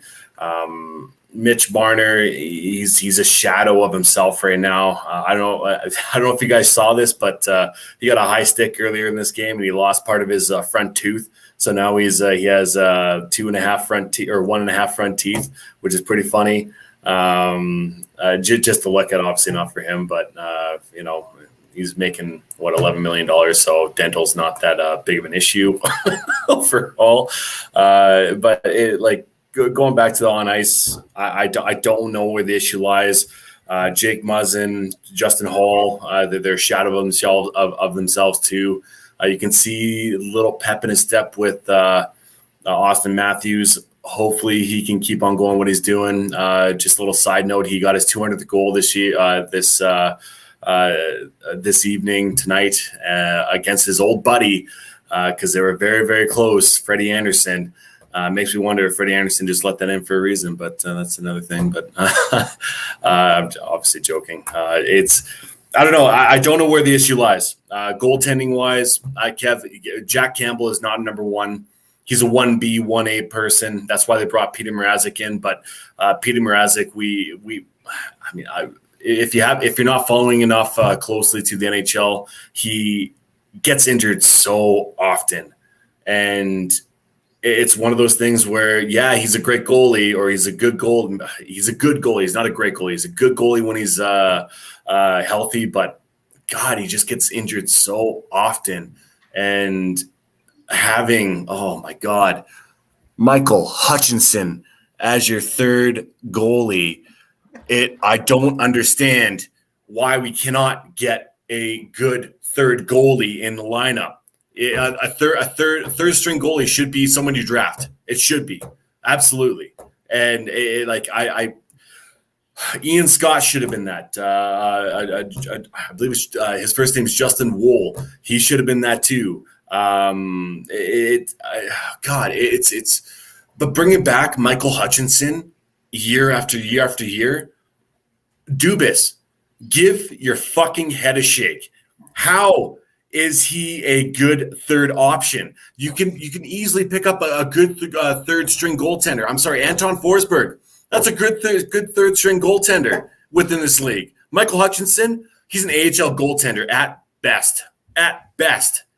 The fact that he is still the third string goaltender blows my mind. And this is completely like a secondary or tertiary to the actual problems that are going on with the Leafs. But it just, I don't know what the answer is. And the only thing I can think of, Kev, I know you're going there next, is a potential trade. Realistically, to shake up this core, to shake up what is going on within this dressing room, because it hasn't worked in the past 3, 4, 5 years, and it's not working now. So within this top 4 top players, yeah, it's hard within a flat cap. Yeah, if there's going to be one person who can do it, it is Kyle Dubas, who can actually do it. Trade one of those top guys. Trade a Morgan Riley. Oh, are we keeping him next year? Is Rasmus Sandin going to be able to step up into that top 4 role that we're expecting him, and that the way that we thought that he could be? I don't know. It's too early to tell. I don't know what the answer is, guys. I have 2 half joking, half serious questions. Chris, tread lightly. Yes, I'm not going to do what I did last time. I feel like I already got to reach out for Devin. Brad, tree living. Okay. No. I'm not trying to rock the boat this time. First question: is Hutchinson a former Sioux Greyhound? And is that why Dubas loves him so much? I don't know. Sean's searching up. I look at him now. He's going for it. I have no idea. You got me. And the second question, or I guess more of a statement than a question for the second one, is Marner for Eichel, 1 for 1. Boom. Oh, Buffalo says no. Buffalo says yes. Right away. You're talking about a number 1 center and having a top 3 of I feel, oh God, just going through this process gives me anxiety, because we have Matthews, we have Tavares, and we have Nazem Kadri, and Kadri did nothing on that third line. He did absolutely nothing, as he's a good second line center. So the center depth, Buffalo says no, though. They wouldn't do that. Kyle Dubas is like, how fast can I sign this thing and send it off? And no, he was not a Sioux Greyhound. He was a very Colt.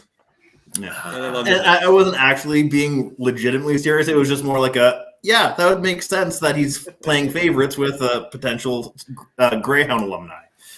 For me, when I look at the Leafs and I look at how they've played, the key thing right now is, Tavares isn't 100%, but I didn't expect him to be like, I expected him to have a slow start because of what he came off of.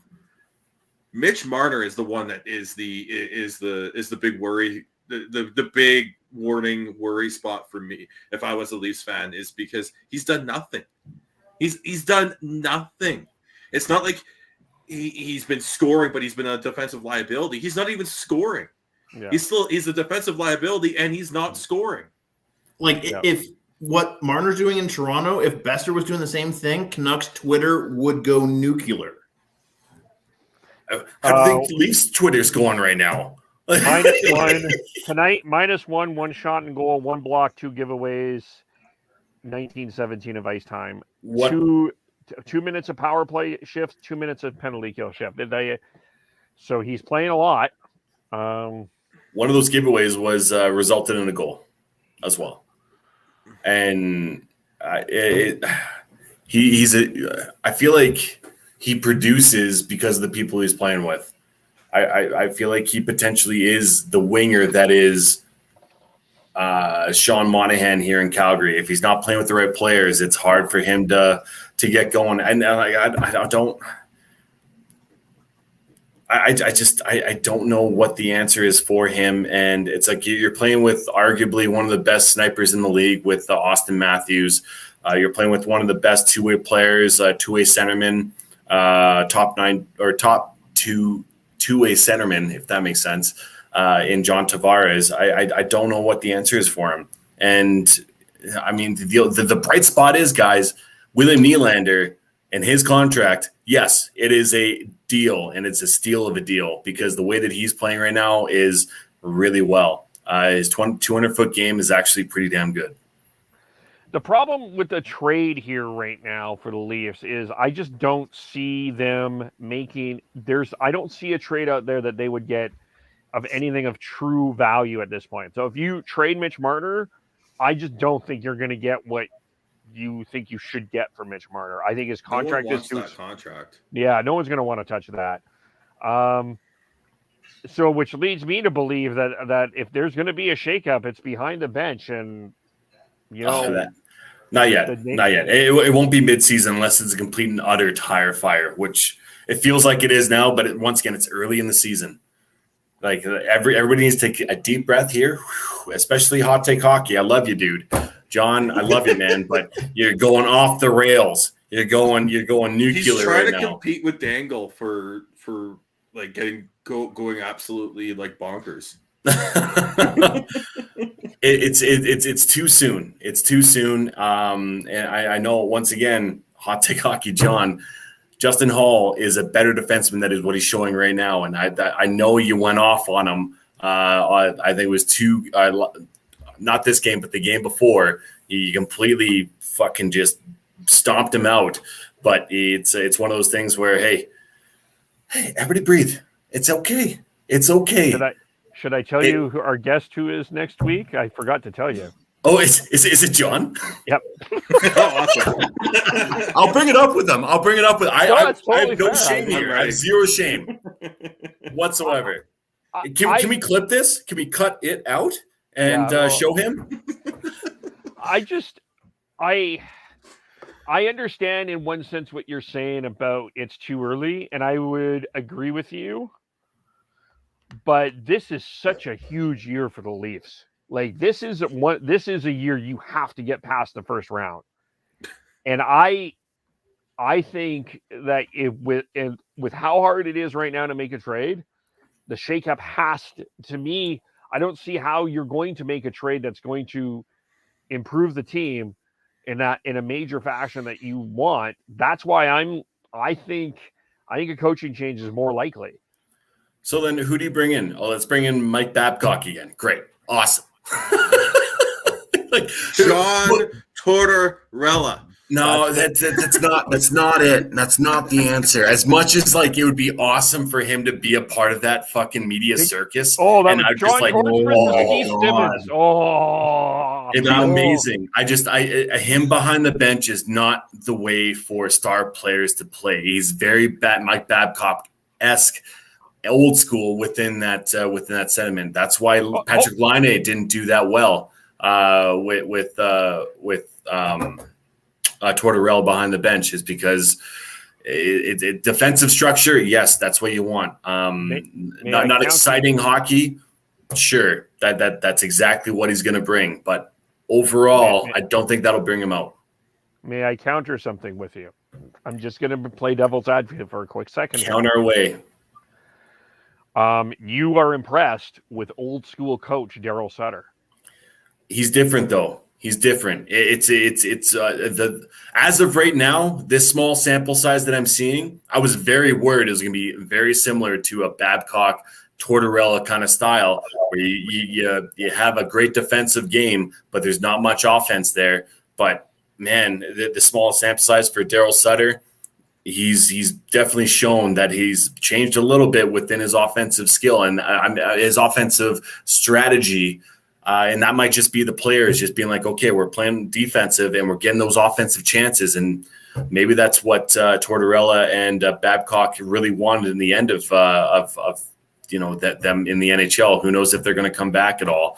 I believe Torts will, but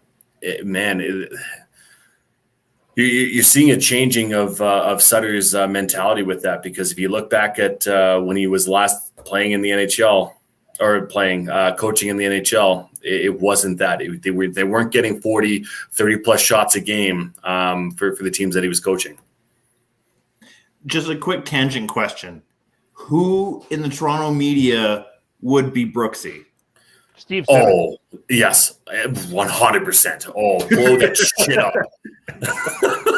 Honestly.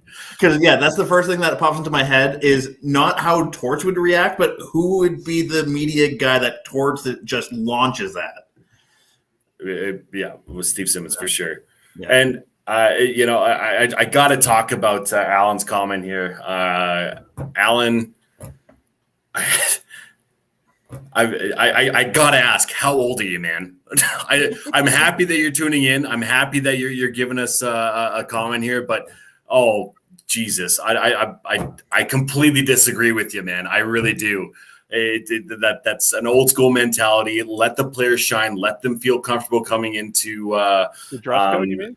Dress code. Sorry, for the people who are listening to us, Alan said the Leafs are more concerned about their dress code than winning, and I disagree with that. It's style. Look at the NBA. Are they more worried about their dress code coming in than winning? I don't think so. Well, I mean, Austin Matthews wants to do his best blue steel as he walks in, right? Hey, Don Cherry said it best. It's better to look good than to feel good. Yeah, and depending on what look good, as far as person to person goes, is completely different. But hey, whatever works for you, works for you. If you look good, you feel good. If you feel good, you play good. Yeah, I think it's going to be interesting. Adam's right. I think the two air quote dumpster fires right now, Toronto and Chicago, and it may be a race to get the coach. That's the thing. And does anybody know who else is out there for coaches? Bruce Boudreau. Let's bring Gabby to Toronto. As long as there's ice cream in Toronto, he's happy. I'm sure there's some old school coaches that are out there, and I say old school as far as old coaches who've been around the block, who understand the game. And I'd say if you are going to bring one of the ones we've talked about, Boudreau is probably one of them. He just has no postseason success, and that's the only thing. And whatever that is, because his regular season record is absolutely astronomically amazing. It really is. I don't know what that is, but if we're going to bring somebody in, Bruce Boudreau would be it. And I just don't. Does Kyle Dubas, is he able to swallow his pride and do that? Man, I don't know. I believe Keith has, I think, 2 years left on his contract too. Yeah, because didn't he just re-up in the offseason? I don't know if it's offseason. No, not this offseason. No, I think once he signed for good. It was a long term. I thought it was okay. Yeah, I guess my memory's off. I just for some reason thought it was this offseason that he re-upped. He signed a 3-year deal. He signed a 3-year deal when he first started out, and then he signed a 2-year extension that will kick in after this upcoming season. Oh shit! On September 30th. Okay, so he did sign something this summer then. You're right. Yeah. Okay. Good memory. I probably totally forgot about that. Yeah, I did too. I'm the one doing the news all the time. So I'm with Devin. I don't think I see a coaching change happening here. I think this is something that they're gonna and I agree with you, Kev. I don't think that there's a significant trade coming here. I think they're going to have to battle through this and figure out what's wrong and figure out how to get Mitch Marner going. Because if they can get Mitch Marner going, that'll alleviate a lot of issues. Yeah, I don't think there would be a knee-jerk reaction as far as going nuclear mid-season. If they're going to go nuclear, it's going to be in the offseason after it's been a complete, utter fuck-up. Hey, listen, I'm going to go with the positives here. I think that under Kasha has been good. I think David Kampf has been really good too. And Michael Bunting. I have no idea who that guy was coming into this year, but him playing on the top line with Matthews and Marner/Nylander has been really good. I feel like he bangs crashes, and obviously he's no Zach Hyman, but he's a young Zach Hyman-esque player, and I think that he will thrive within that top six of the Toronto Maple Leafs. And the Hyman loss was a big one too. I think the Hyman loss is a bigger loss than the Thornton loss. I would agree, but I don't think that I think that what Thornton brought, I think that is a loss for sure. And as much as, again, Oiler fans, I think Oiler fans have started to enamor themselves with Zach Hyman. I think everything is okay. I think there, but I think the other thing, and this will sound a little ridiculous, but hear me out. I almost would rather be in this position right now if I was Toronto than undefeated. And let me explain that, because I think that you have somewhere to go now.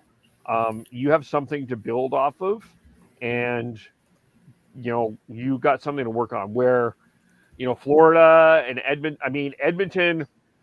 I'm sorry. I know they're undefeated, and I know everybody is just all of the other fans are just there. I think the parade.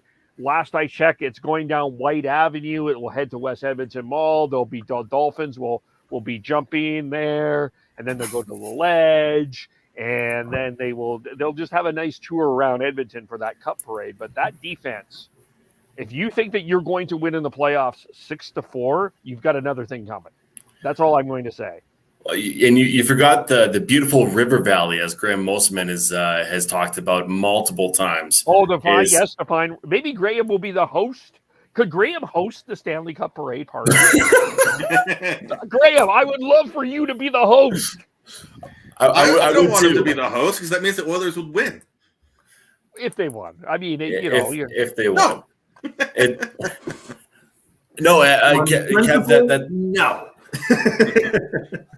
I like the logic there because it is true. If they come out strong and we're undefeated and then they falter, then, I mean, either way, whenever they lose and go on a big, massive losing streak and they don't look like themselves and they're playing like shit, no matter what, when, how, why, what, where, when, how, or whatever the five W's are, questioning whether or not the team is going to do well or not. Right now, yes, you want to be peaking. You want to be in the playoff race and peaking, especially after the Olympics. Once the Olympics are done, then the playoff run and stretch really comes into play, and you need to be really peaking right before the playoffs. Because if you're not, man, just ask the Tampa Bay Lightning. They peaked early and they coasted, and they weren't able to do it, and they got swept by Columbus Blue Jackets in 4 games, like we've already mentioned earlier in this podcast. So my biggest thing is the thing we have not talked about much is the defense. The defense does not look like themselves at all. TJ Brody, Morgan Riley. I think Morgan Riley is a shadow of himself as well. That's someone who probably would have had the goat horns right now if Marner wasn't playing as bad as he was or as he is. And TJ Brody's up there too. I've already mentioned the second line of Hull and Muzzin. Sandin needs to be playing just a bit better, and I think Travis Dermott's been doing just fine. It's just the entire team has not been playing well, but it doesn't mean that they can't make a turn and start playing well within the next few games here, because if they do, then man, I feel like they'll be rolling. And not having Austin Matthews to start the year is massive, and the fact that he's had 2 goals within 2 games is huge. So once he gets rolling, I feel like the team will just follow him. Yep. Again, it's such a long year. There's so many teams in this. Even Chicago. It's terrible right now for sure. And that Seth Jones trade looks awful for the Blackhawks. Absolutely terrible at this particular point in time. But Seth Jones is has shown to be a good defenseman, and just I don't know. I'm not celebrating. My point this year is I'm not granting anyone a Stanley Cup right now, but I'm not counting anybody out. I think it's just far too early. I think we're not even through the first month of the season. Let's just see where we're at. And get to the playoffs, and that's where we'll find out. Seth Jones. Sorry, I was going to say the one thing that I want to add to the list of Kevin's tire fires, though, is he forgot Montreal, because right now Toronto has more wins than Montreal has. True, and they, as we transition here to the Canucks, and that only took 2 hours and 9 minutes. Well done, Kevin. Well done. But we had other stuff. We definitely did. I just want to say about Seth Jones, his contract doesn't kick in until next year, his new contract. So you got to hope that he's able to go back to what he's actually been in the past. Because if he doesn't, man, and that'll be, talk about a tire fire. That 100% will be a tire fire. And as far as the Montreal Canadiens go, thank goodness they have I was trying to find his name and I picture him. God, I totally ruined that. Christian Dvorak? No. Caulfield?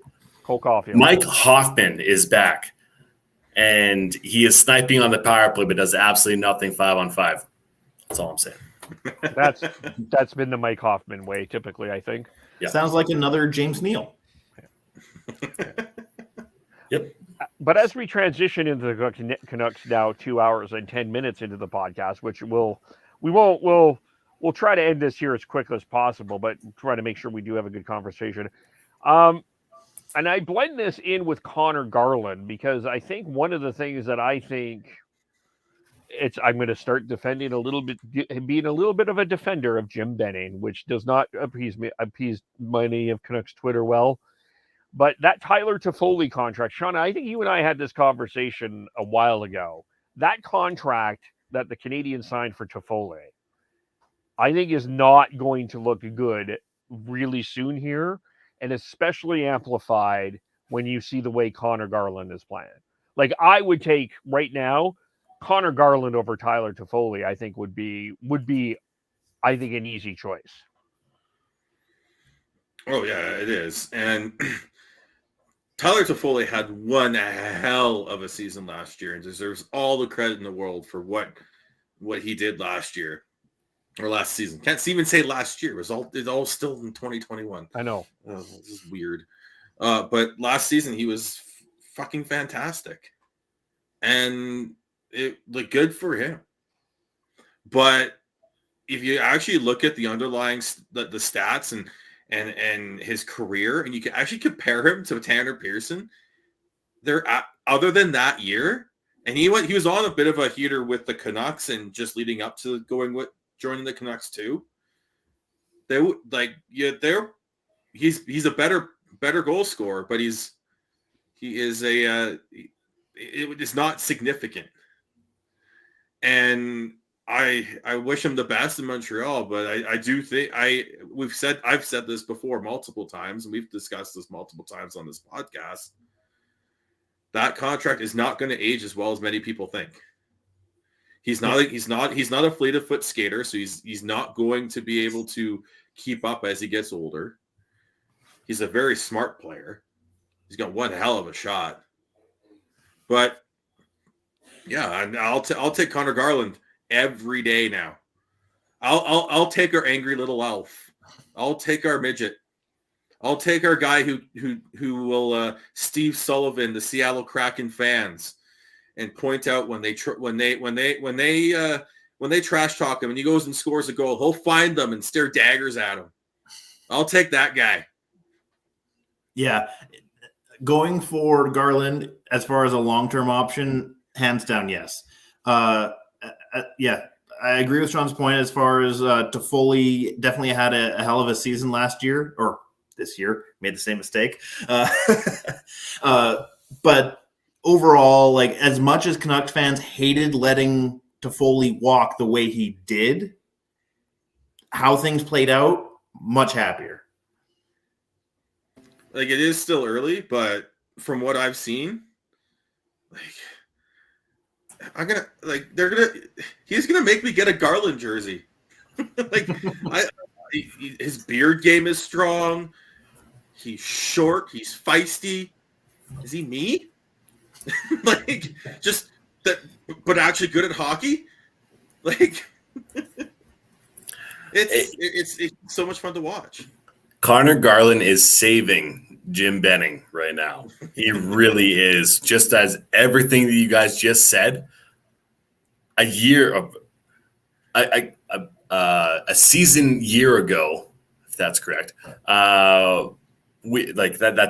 that's not something that you guys were talking about Jim Benning fucking up and letting Tyler Toffoli go. But hey, now we got Connor Garland, and he's playing pretty damn well right now. Jim Benning, you should be giving him more money. And the fact that OEL's played half decently to start off the season, like I think it was either Carson Price or Donnie and Dolly who had a poll question of like, is this trade with Arizona? Yeah, is this trade with Arizona going to be like one of the best in Canucks history? And it's just like, whoa! Like I realize they're off to a good start, but let's pump the brakes on that question. And then there's Oli U. Oh wait, never mind. Sorry. My apologies. Ooh, he digs Sorry, back. It's all right. We got Thatcher Demko. Meanwhile, the Flames have Mason McDonald. Oh, wait. We have Markey. Wow. Weird. I'll take Demko. Yeah, I'll take Demko. Kick him while he's out at door. Honestly. Good Lord. That's another situation, though. Like, Markstrom and Tanev both leaving for Calgary, of all teams. But the fact that the way the situation has played out in the past year, I'm okay with it moving forward. I miss Tanev. I think that was a miss. Yeah, but that was a miss. With Demko coming up, I was expecting Markstrom out. So yeah, that Markstrom was the one I expected. I was hoping Tanev would come back. I was hoping Toffoli would come back. Neither of them did. But now with Connor Garland looking like an absolute pest and being just fun to watch and producing, that's great. I like where the Canucks are at, and they're doing it without Petey. They're doing it without Petey playing at the top of his game, and that's encouraging for me, because if they can get him going and continue to get the performance and production from the Horvat line, which is Pearson, Horvat, and Garland, and then you can find a way, and that Highmore, Dickinson, and Höglander line that is a line that you don't want to play against. That is a line that's going to skate you into the ground, that's going to check you into the ground, that's going to make your life a living hell. And I love it. I think they're like, if they can, you chuck that Buffalo game into the garbage and forget about it, and you move on. And they played a gutsy game against Seattle to crush the Seattle Kraken's fans' dreams, and you move on and you find a way to you keep plugging away. There's still lots to work on. They're still not there yet, but there's promise. Yeah, there's certainly growth. I mean, Demko has been pretty strong. I think Bo Horvat, he a couple of goals against the Kraken. I think he kind of took the bull by the horns there. That Horvat, Pearson, Garland line for sure. Defensively, I think it's been fine. We'll get to. I think we kind of touched on Pettersson. For me, I'm not incredibly worried yet. Again, it's early. He hasn't played a lot. He's getting his legs under him. I think he'll be fine. It may take a little time, but I think he's going to get there. So I'm not super worried about that. The story that came out today, according to Matt Sakaris, is Travis Hamonic is in town and is expected to rejoin the Canucks organization, likely to start with the Abbotsford Heat to get his timing back and then up. That is a report. That is not official. But I guess we will wait and see on that if Travis Hamonic is returning. And if he is, and he can play he can play sort of bottom pair minutes to start. That's good. Kyle Burrows has been a fantastic 6-7 defenseman for the Canucks. Yeah, Burrows has definitely been a very pleasant surprise. Yeah, I've been very happy with him. He's physical. He's not afraid to get into the dirty areas, and he's gotten into a fight. Like he's supplanted what we thought Luke Schenn would be, because he's a better skater than Luke Schenn. Yep. But yeah, it's like I said, it's a work in progress. A lot of it is figuring out the team defense side of things as well. It's not just the blue line; it's the team defense, and it's fun to have a little bit of excitement. This isn't like the start of last season when it was just it looked like the Canucks were just a beer league team not playing defense at all. So then once Hamonic does come back, do you since Burrows is playing so well, what do you do there? You pardon me? You waive Schenn and send him down to Abbotsford. I'm just talking about who's playing. Yeah, of course you wave Shen. Shen's a piece of shit. Like, honestly, like he played absolutely terrible for you. I remember you guys talking about him in the preseason saying, oh, yeah, I'm okay with him being, the 6'7" defenseman. No. He is a AHL defenseman right now. Right now. The fact that Burrows has been able to come out, and which is amazing for you guys. I'm not trying to shit on the Calgary Canucks. Good Lord, what is up with me? What is up with me? The Vancouver Canucks, honestly, give me a fucking slap. It's amazing that you have those unsung heroes right now. As far as you had Hoglander last year. Yeah, he was highly touted, but he came in and played super well for you guys. You have Burrows this year, but my thing is like, okay, well. Yeah, Hamnick's it seems like Hamnick's 1 foot in, 1 foot out kind of right now. And if you're having one on the roster, that's $3 million locked up in your cap space. Like, what honestly, what do you do? Also, do we have to adjust anything roster wise to make room for him? Because I know right now, he's not technically against the cap right now, but as if his full cap is back on, are we over? No. Okay. No. Yes, but the LTIR room. Oh, okay. Because I know we're flirting with that limit, so I was just curious. And if you're going to be, if Hamnick's going to be your seventh defenseman that comes in every once in a while, $3 million. Talk about fucking Canucks Twitter being ape shit. They're going to go ape shit over that. And granted, a lot of Canadian teams and really knowledgeable fan bases would be up against that as well, right? And that nothing. And I'm not saying anything against Hamnick whatsoever. He has to do what he has to do for his family, 100%. But it as far as the aesthetics go and the cap room goes, it doesn't make much sense to me. At this point, it's the cap. The cap is the cap, and you just try and put ice the best roster that you have. For me, the cap issue is something that you look at in the offseason. It's something that you look at leading up to the deadline. But right now, you're putting the best roster on the ice that you can. And if that includes Hamnick, great. If that doesn't, okay. I think it's going to take him a while. It's going to take him time to get up to speed, just like he did last season. Yeah, so I think that's just it. We can rehash how this whole thing went once we actually understand what the issue is. But at this point, get him in there, get him some reps, whether it's in Abbotsford or whether it's just skating and doing the bag skate every day until he's in good shape, and then get him into some games and see what happens. You don't need to rush him back. You can take your time with him, right? Especially with how Burrows is playing, for sure. Yeah, exactly. So you're not in a hurry. So I mean, if he's not back till December, I don't think that hurts the Canucks too much. At this point, I just as long as everyone is healthy, then it's fine. If someone gets hurt, he's there to play and cross that bridge. But right, I mean,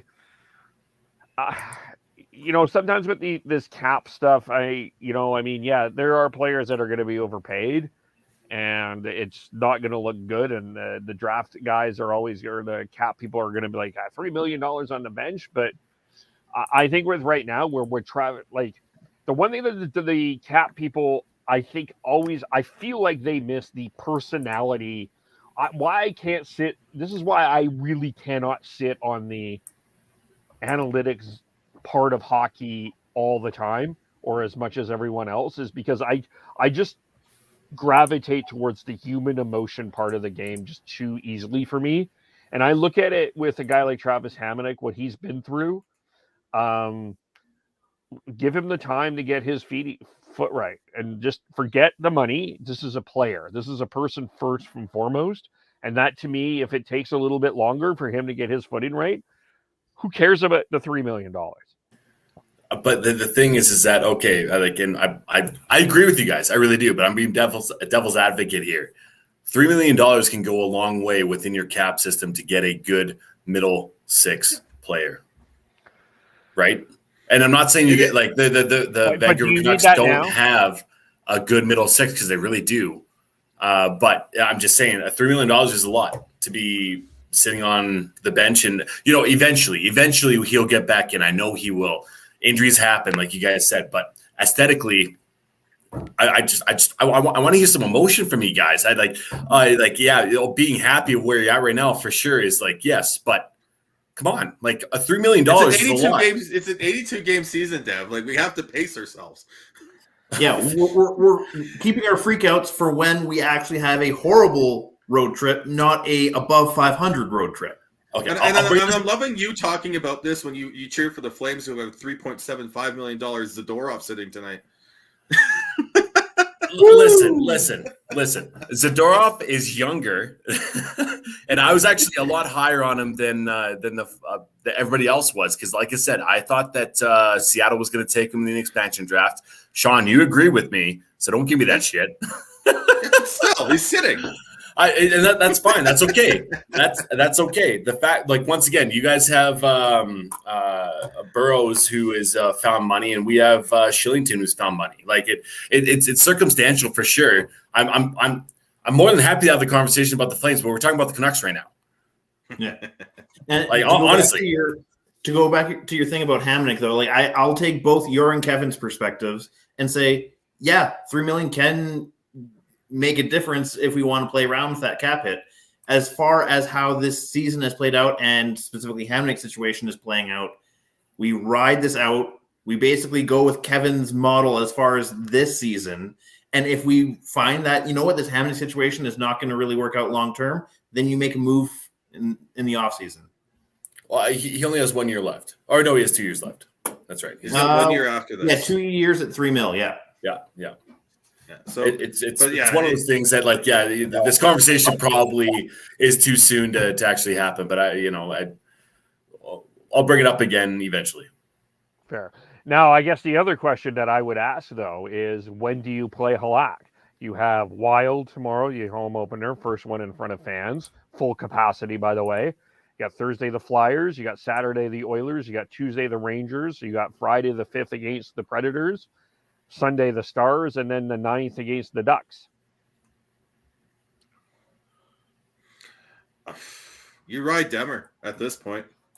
I think you look at maybe Anaheim to end the homestand. I would probably look at Halak on Tuesday on the 2nd, the Rangers. I may put him a little bit early for that because we're looking 1, 2, 3, 4. He's played a lot. It hasn't been back-to-back. There's been one back-to-back. So, I mean, you can. But, I mean, if there's probably the Tuesday, Friday, I think, in there you could play Halak. When did Halak play last? Red Wings last Saturday. Okay. Yeah, I don't know. I don't know. There's no game that jumps out to me as a Halak game. I'd go. I'm not saying Demko's bad, but it's. You still want to be able to keep your backup goalie fresh and not rusty. I don't see Halak playing at all this week. No. Okay. So then then you've got 2 days between the Rangers game and Nashville.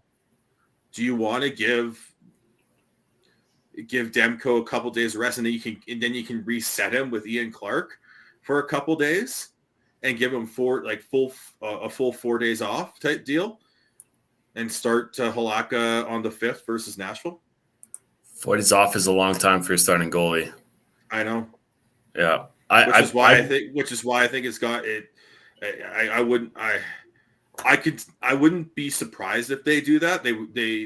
I think Ian Clark is someone who subscribes by that. But man, that's why I look at Anaheim or maybe even Dallas.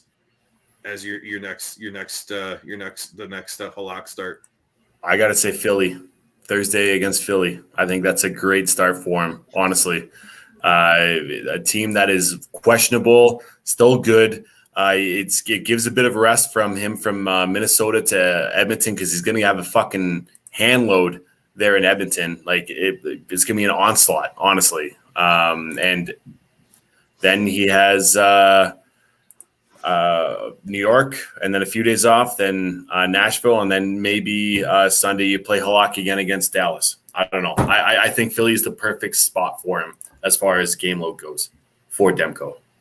After sitting here and listening to the three of your guys' opinions, I would probably have to say Philly makes sense and then Nashville makes sense if you want to try and get like 2 starts out of that group of games that we're discussing.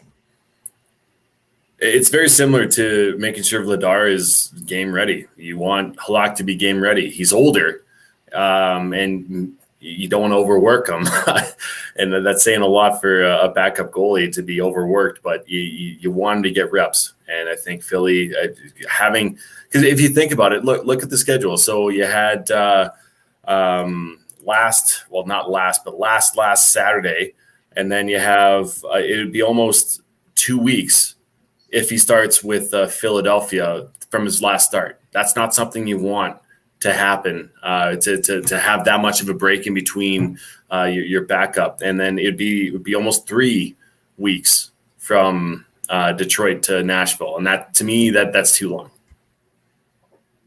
It's just the way the schedule's set up, right?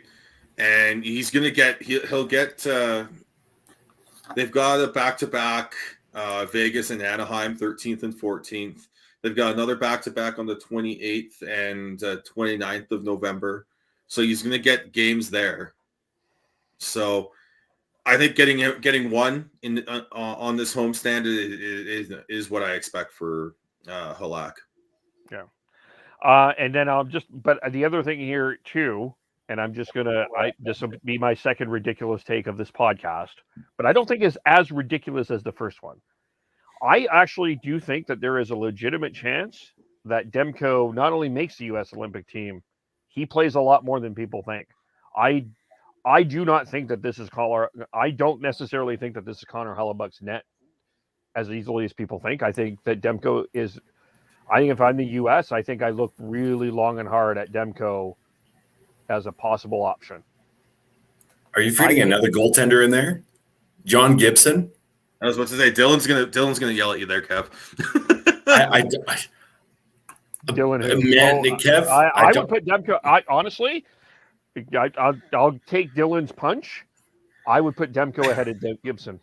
You're gonna take Dylan and Devin's punch. That I'm sorry, man. I don't think I love the thought process behind it, but like overall, man, I'm not on board with that. Hellebuck and Gibson's on a fucking shitty ass team, and he's still considered one of the best goalies in the NHL.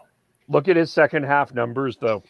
They're not as I understand. Well, that's because he's been playing behind a team that's just he's getting shelled. And talk about last year, though, folks. Do we not remember this?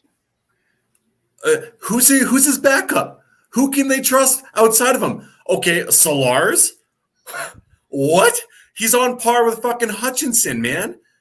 Like, I really do think that Demko is making a case in the U.S. now. I really do. It's a three-headed monster what they have there. Yeah, it is.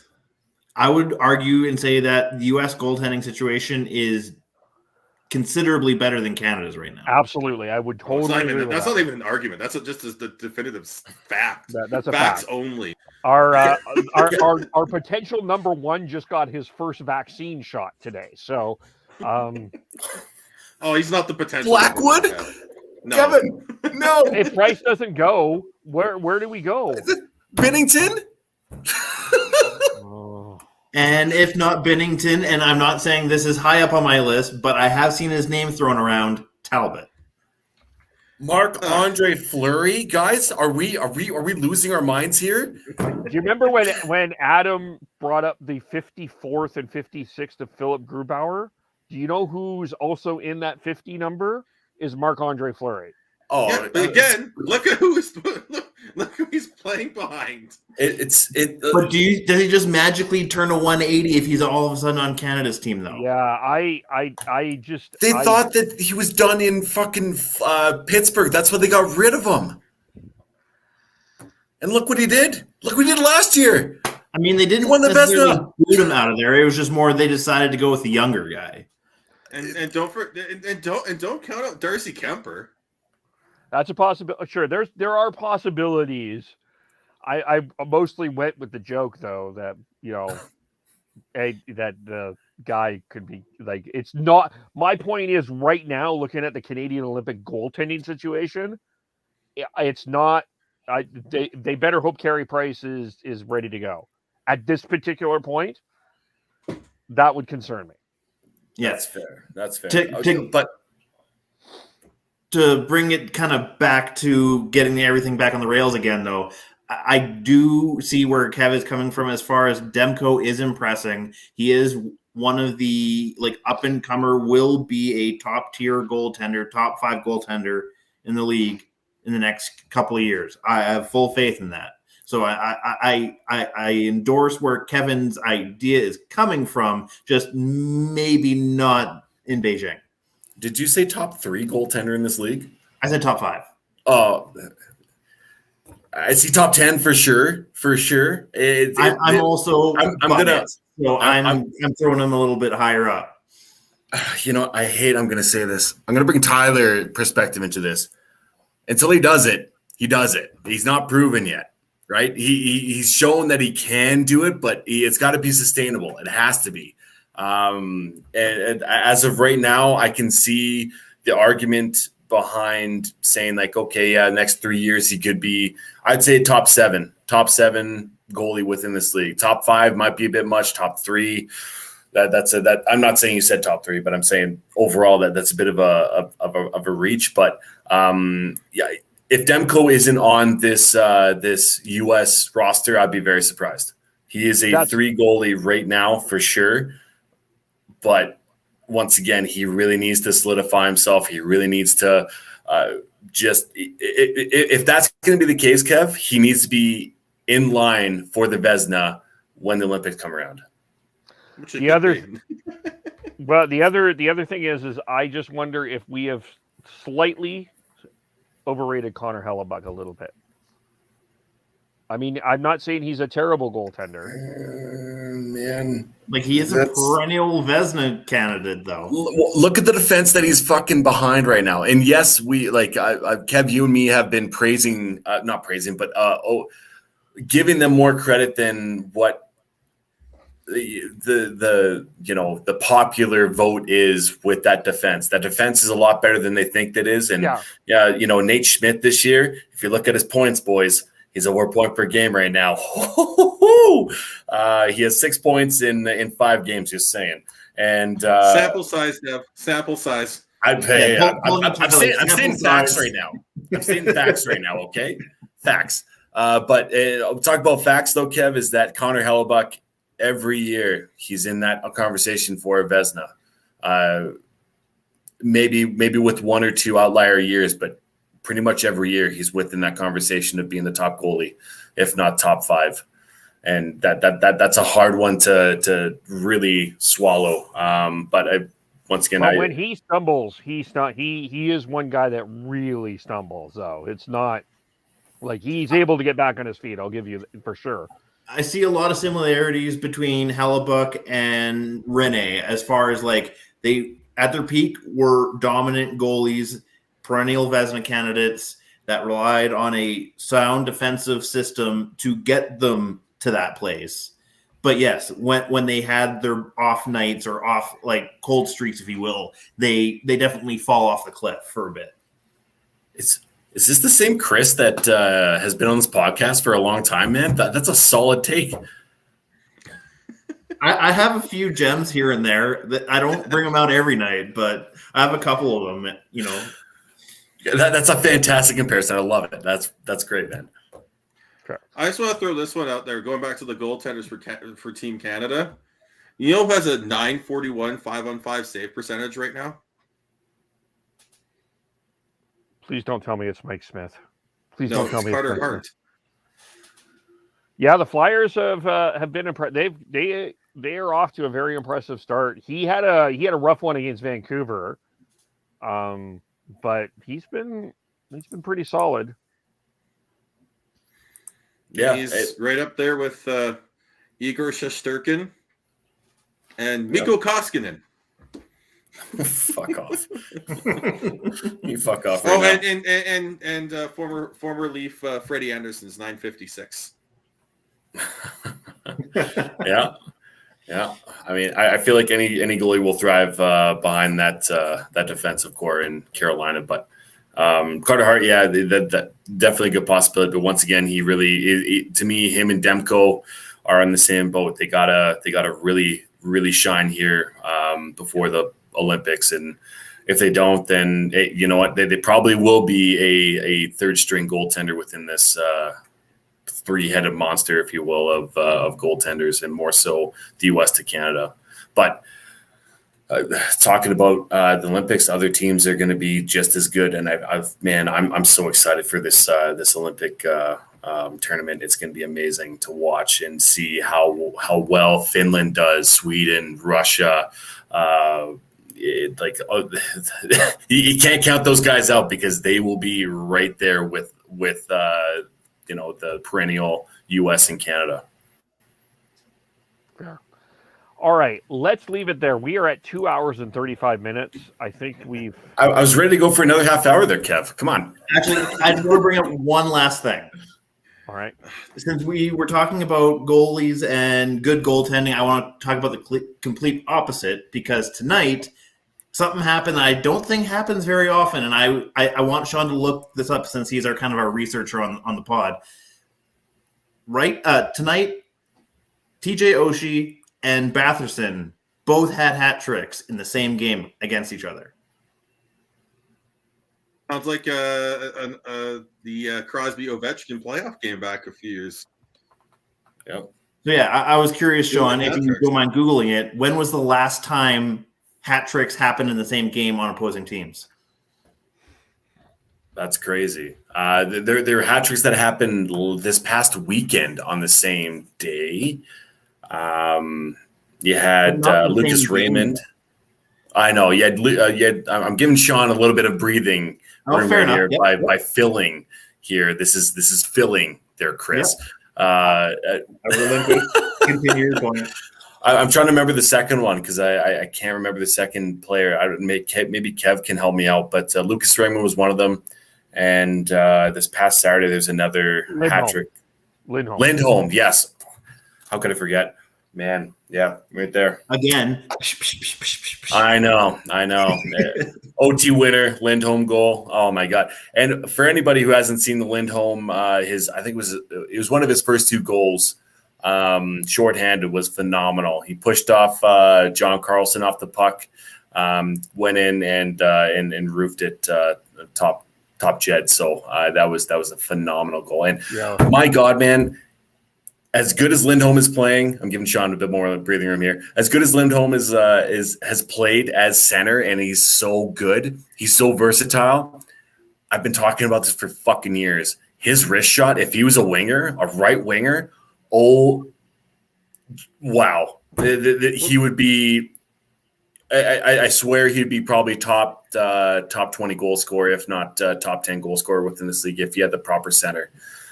He is phenomenal. That release is second to none within this league. It really is. It's so underrated. He's an underrated player for sure. I can't seem to. The last one I saw was the 2009 playoff dueling hat tricks, Ovi and Crosby. Don't know. There might have been one since, but I can't find them. But that's whenever you talk about that, that's the one that always comes to my mind. Is that was one hell of a game. Yeah, and was that also in the playoffs, if memory serves? Yeah. Yep. Yeah, that makes it even more insane. And more, like, imagine being at that game. It'd be crazy. Yeah. Everybody will be Especially in, hatless. like, the peak of both of their careers too. If it's a podcast, we'd all be showing off our little skullets we have here. Yeah, that was the last point I wanted to bring up, just because that's a rare thing, and I think it's worthy of talking about, at least for a little bit. Yeah, thanks. I forgot about that. I been focused on the podcast and other things, but all right, we will now leave it here. How do we follow everyone? I am Beardy Canucks 03, and I want to remind everyone to give our this episode or any of our pod clips a retweet, and you will get an entry into the Pig and Duke Puck Club contest for a chance to win one of 2 tickets to the April 23rd game, where the Vancouver Canucks come to Calgary to face off against the Flames. And also, don't forget to DM us the word of the week. And for this episode, you should go back and find it, because we're not going to give it to you. Yeah. Kraken. We get Kraken and find it. Beautiful. Okay. All right. Chris, how do you follow you? Next, I am at Schneids on most social media, before we get completely off the rails here. Just throwing shit everywhere. I am at Gordhouse09 on Twitter. And remember to tell everybody about us as well, because we are the most underrated podcast on the internet, 100%. Just ask Alan. Thank you, Alan. Tyler, who would have kept us on the road, TNOBLE. I am KEVOLE. Thanks again, Adam K. Blatt on Twitter. Follow him. And we will actually, Devin and I are going to be back tomorrow. We're going to be recapping the New Jersey Devils and the Calgary Flames game. Are we? That's great. You didn't know that? Anyway. No, that's fantastic. Love it. Surprise! Communication, people. Communication. Yeah. Using words with each other instead of mind reading. Anyway, subscribe, follow us, Facebook.com, YouTube.com, The Hockey Podcast, Facebook.com, The Hockey Podcast, YouTube.com, The Hockey Podcast. Sounded, I tripped up Devin, so I'll have to talk to him. So we'll talk to you all very soon. Bye for now, as I am getting in trouble.